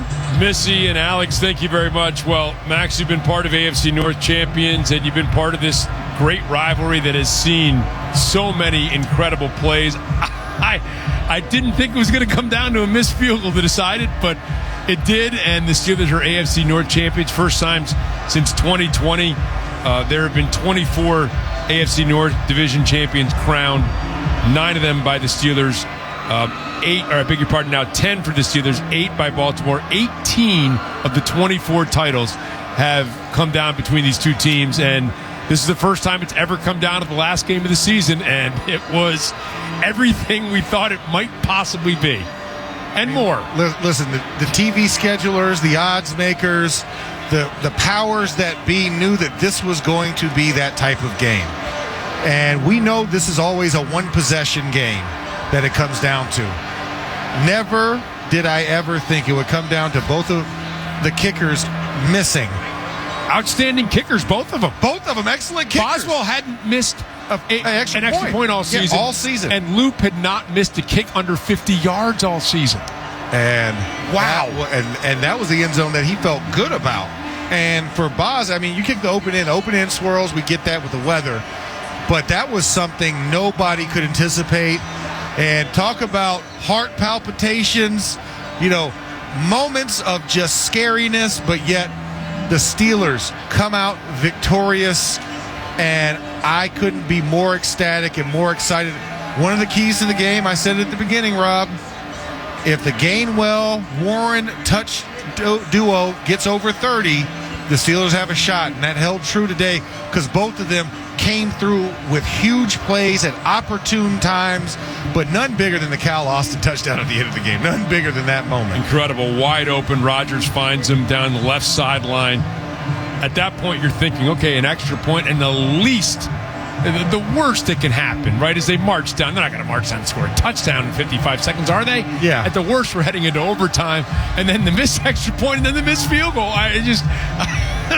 Max, it was something incredible. By the way, I mentioned this a couple times throughout the course of the broadcast. This was the best crowd we saw all year. It was phenomenal. They were into it. They brought the intensity. Rarely sat down throughout the course of the game. Still aren't leaving. People are milling about and twirling their towels, and they don't want to leave, Max. They don't want to leave Acrisure Stadium. But listen, after that likely catch, I saw people going up the dang aisleways, and I was like, hey, it's not over yet. And I imagine they got into the tunnel over in the main concourse, heard the cheers, and probably rushed back in to see what had happened and to see their Steelers come through as not only victors of the game, but the AFC North champions. And, man, this is just an emotional roller coaster. You never know what's going to happen over the course of a season. You never know what's going to win games, lose games, win championships, lose championships. You would have had long odds that say this is the way it was going to finish, but that's the way it does finish. as the Steelers are AFC North champions for the first time since 2020 and will host the Houston Texans next Monday on Monday Night Football. Tonight's first reaction is brought to you by First National Bank. Let's get started. Member FDIC. This is the Pittsburgh Steelers Audio Network. Your radio home for Steelers football is DVE. Well, the Pittsburgh Steelers in an incredible chapter in this great rivalry between them and the Baltimore Ravens, the best rivalry in football over the last quarter century, no doubt about it. And it has never come down to a final game, winner-take-all AFC North Championship. This is the first time ever. Max, you're involved in so many of these great games in this rivalry. Again, this is one that is going to be remembered for many, many years to come. This one goes down in the history books. And also, we can say that with this win, we complete the sweep of the Baltimore Ravens yet again in a season. Sadly, we won't go for the three-peat. We won't go for 3 rounds with them because they won't be in the playoffs. But 2-0 versus 0-2, what a sweet thing to say. We didn't go undefeated against the Bengals or the Browns. We split both of those series. But most importantly, we beat the Ravens 2-0. Just incredible, Max. I mean, what a finish to this season. You know, so many ups and downs, a great start, and then, you know, it almost seemed like it was a foregone conclusion that the Steelers were going to win the AFC North. Then the Ravens came storming back. The Steelers faltered at times throughout the course of the season. An opportunity last week to win the crown in Cleveland. That doesn't happen, and then it comes down to what else? The final play Last of the game play of the season. Right. Of anybody. Game number 272. Yeah, right? Exactly. And the last final play of those, the Steelers didn't even have to go on the field and do the 6-tight diamond. That was the last image of the 2025-2026 football season regular part of it. Is that play, and the Steelers get vaulted into the playoffs because of it. Well, we knew. People were saying, well, why would they have that game? You know, I mean, you have the Tampa Bay game in Carolina. And San Francisco, right. Seattle, San right, Francisco, for number Seattle, 1 seed. Right. But you knew this was an elimination game. The other ones were not elimination games. This was the first round of the playoffs. It was basically, you're right. It was 272, but it was also 1. Yeah, it was like that when they went to 68 in the March Madness, the play-in tournament. This was the play-in game. It was. For the March Madness tournament, but now it's the January Madness tournament. Yeah, incredible and gutsy performance by the Steelers. And, you know, so many of the things you and I have talked about many times over the course of the season, wanting to build some momentum into the playoffs. Well, I think, first of all, this gives you some momentum, but secondly, some of the things that have been good. Yeah, they gave up 3 big plays. Other than that, Max, and again, Shut you can't. it down. Right, they did an excellent job defensively. They ran the football effectively. They scored points. That hopefully these are things that can get you into the playoffs. And they don't want to just get there. They got there. Look, no, they need to win. 10 minutes ago, we weren't sure they were going to get there. Exactly. But now that we're in, now that the Steelers are in, now you got to win a game. In the China right? shop. You need to be the bull in the China shop. Oh. And here's the thing: Derrick Henry still rushed for 100 yards. Right. And did not get in the end zone, and then got shut down in that second half. Remember, most of those 100 yards came in the first half. Right. And then they locked him down after that. So you talk about needing big plays from big guys. Well, the guy leading the tackles, it wasn't Patrick Queen. It wasn't Peyton Wilson, Malik Harrison. Keanu Benton was your leader, and then also to back it up, Cam Hayward. A year ago, the defensive linemen couldn't get through. They couldn't break through that glass wall. And this game, they took over and dominated at the line of scrimmage. And you talk about complementary football, right? And sometimes that's been there for the Steelers, and sometimes it hasn't. We saw it kind of unravel, for example, against the Packers. This felt like the anti-Packers. Like this was what the Steelers were experiencing in that game. They put on top of the Ravens except for those big plays. I mean, the Ravens did nothing except hit big plays, which is something. I don't want to say it's nothing. It is something, but there's a lot to like about the way the Steelers have finished up this season. Lamar Jackson only passed the ball 18 times in that game. He went 11 of 18. He had 3 touchdowns, but he had the pick. But The running game was something I was super excited about. Derrick Henry finished with 20 carries. I knew he wasn't getting to that 36. Finished with 126 yards, 6.3 yards. But then Lamar Jackson, 4 rushes for 9 yards. Keaton Mitchell, 2 rushes for 2 yards. Rasheen Ali only had one rush for 0 yards. So when it came down to those mattering moments, they were able to slow that tempo down to a halt. I know they had some big plays, but this defense played very well. And offense, after a sluggish first quarter and, the letdown at the end of the first half, not punching it into the end zone and not taking the points, but we saw them come out and they were reinvigorated come that second half, and they controlled and dominated that third quarter. They did. They absolutely took the wind out of the sails of the Ravens and any rhythm they had, because they had over 10 minutes time of possession in that quarter alone. We are seeing a lot of men hugging other men, hugging women, hugging women. They have shirts on. That's a good lot sign. Of hugging. We saw a lot of shirtless people tonight, too. They don't want to leave. There's still people milling around Acrisure Stadium. They've experienced an unbelievable game, an unbelievable chapter, not only in Steelers history, but obviously the Steelers-Ravens history as well. Max, we'll talk to you tomorrow. Let's hear now from head coach Mike Tomlin. You ready? Whew, man. It's another one in the history of this series, man. It's an honor to be a part of this rivalry with that group. Got a lot of respect for them, man. Obviously, it was a 60-minute football game. But I'm just happy for those guys in that locker room. They fought and fought and fought, not only tonight, but throughout the entire journey. And so we move forward. I'm thankful for that. I'm excited about what lies ahead. Not only the game next week, but the work in front of it, because that's how we get there. That's how we engineer victory. The guys had a great week this week, and I think they put that on display. We supported one another. Certainly wasn't easy. Defense supported offense when offense needed to be supported. Offense supported defense when defense needed to be supported. And that's team. And we're AFC North champions. And that sounds good and it feels good. But we didn't come here for that. We came here for what lies ahead. And so excited about that. Thankful. Got some bumps and bruises associated with play. We'll assess that. I hear we got a Monday night game, which is great. It's an additional day. We're gonna need it. And I'll pause and open up for questions. Mike, what did you guys do in the second half to shut down Derrick? I think he only had 14 rushing yards in the second half. The guys just played hard. They did. I didn't feel like he was running wild in the first half, although his numbers said that he was.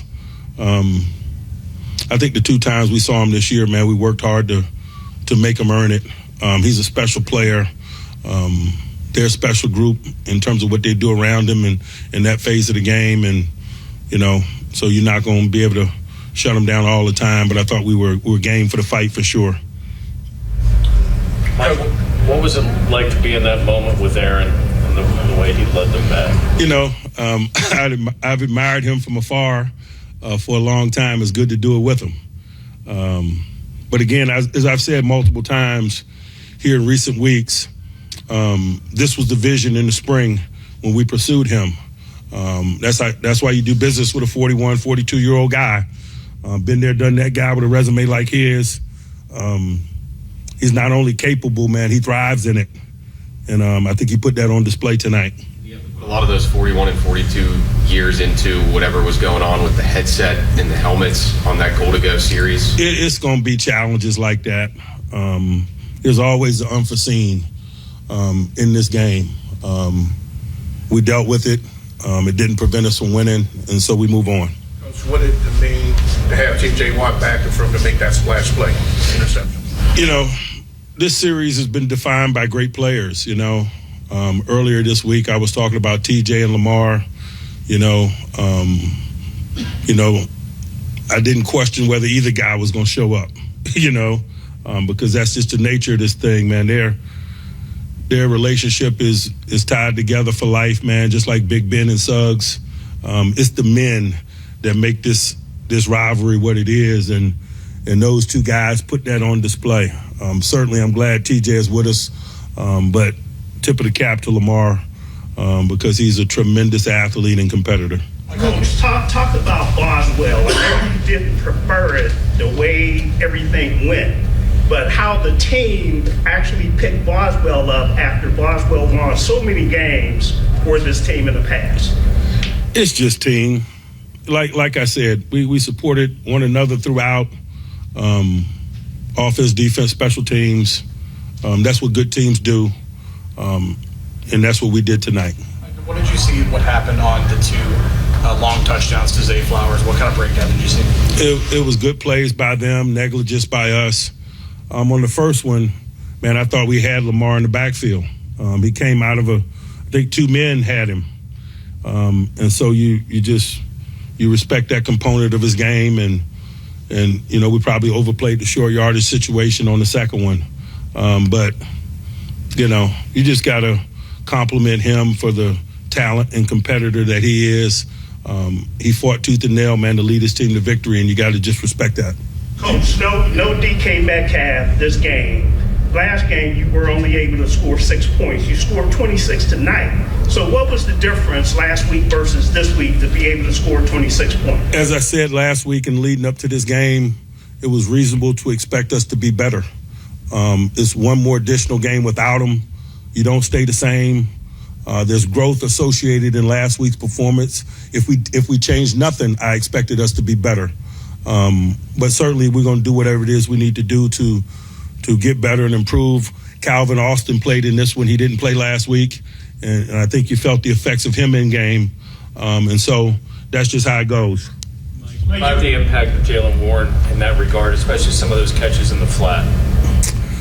Man, we got two awesome backs, and their efforts are appreciated not only in the running game but in the passing game. And certainly Jaylen was big, Kenny G was big.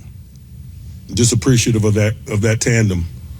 Mike, you were asked on Tuesday about the fans. There's been a lot of negativity going around. It seemed like they showed up here tonight and for your defense. And do you feel like they had an impact on that last kick for a rookie in a big situation? It's nothing like Acrisure in the friendly confines of Acrisure. And I'm just thankful for the support that we have and the environment that we had tonight. It was a legendary night in the history of this series. And so it's humbling to be a part of it. You mentioned Aaron, being a player that thrives in the fight. How do you instill the fight, the whatever it takes mentality to the rest of the roster in a game like this where you need everybody? You do business with people that have that in them. We turn stones over in the evaluation of talent, not only in terms of their skill, but their will and their relationship with the game. And you get people that love football, people that love the life, as opposed to the lifestyle, and you train them. And that's what we try to do. Coach, talk about that player, Cam Hayward, the type of performance he had today. He even went both ways. Cam been here a long time. He's got a lot invested. He cares hard. I don't know what I can say about Cam that hadn't been said. He's a Steeler, man. He's a quintessential Steeler. How about for him to be part of the shove play with his brother taking Darnell's place? Well, we needed to replace a big man with a big man, and so we did. He replaced Darnell, and he did a nice job. Down 10-0 in a championship game that early. You're a veteran team. What was kind of the vibes or something at that point? I don't know that we absorbed it in that way. It's 60 minutes of football. That game wasn't going to be decided in 15 minutes or whatever, and it wasn't.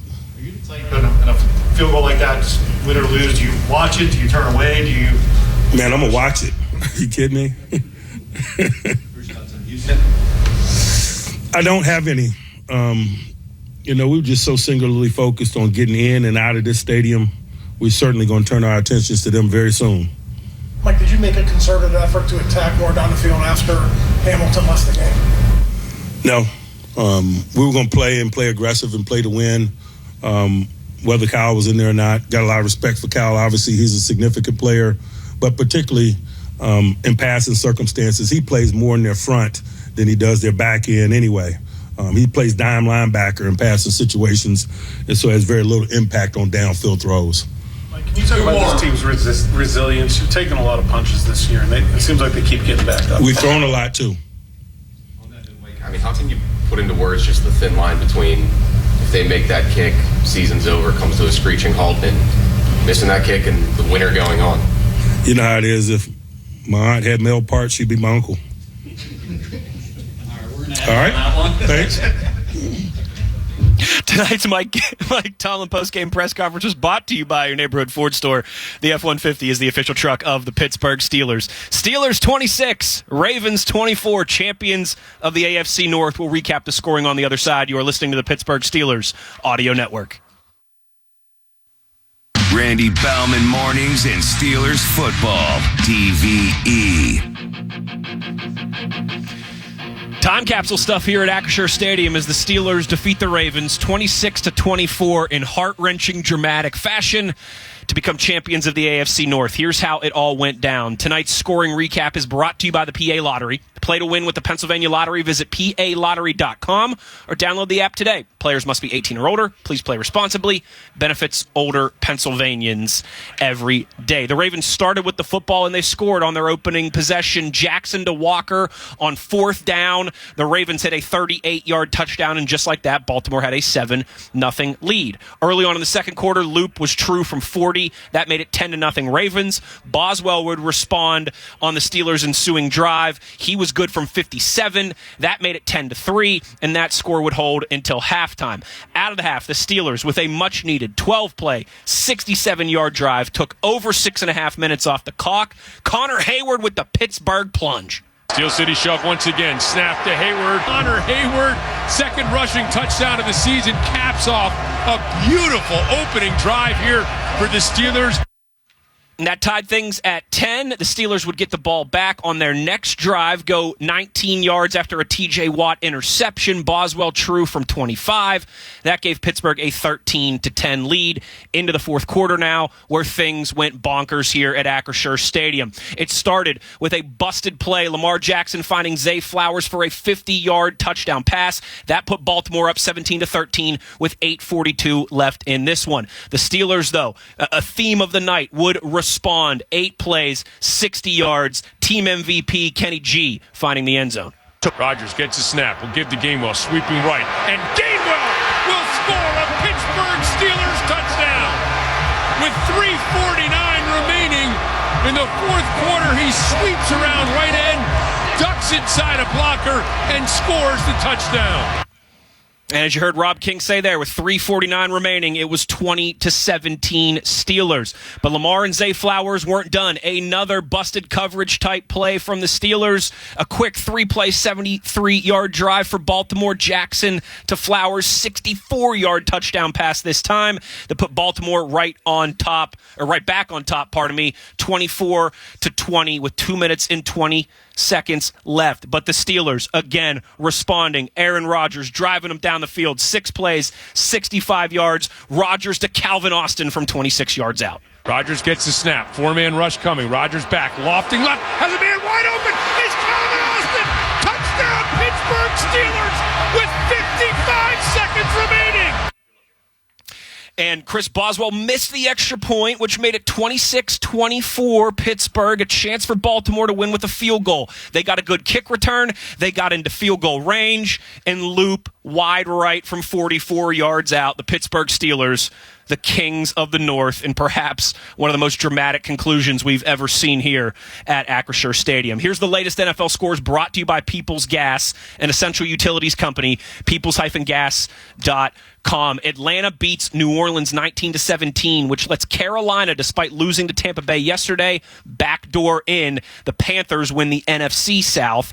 Buffalo, their last ever home game at Orchard Park, they cruise against the Jets 35-8, and the Broncos lock up the 1 seed in the first round bye in the AFC with a 19-3 win at home against the Chargers. I'm Wes Schuler. That will do it for me tonight. Mike Pursuta and Charlie Batcher up next with the postgame show on the Pittsburgh Steelers Audio Network.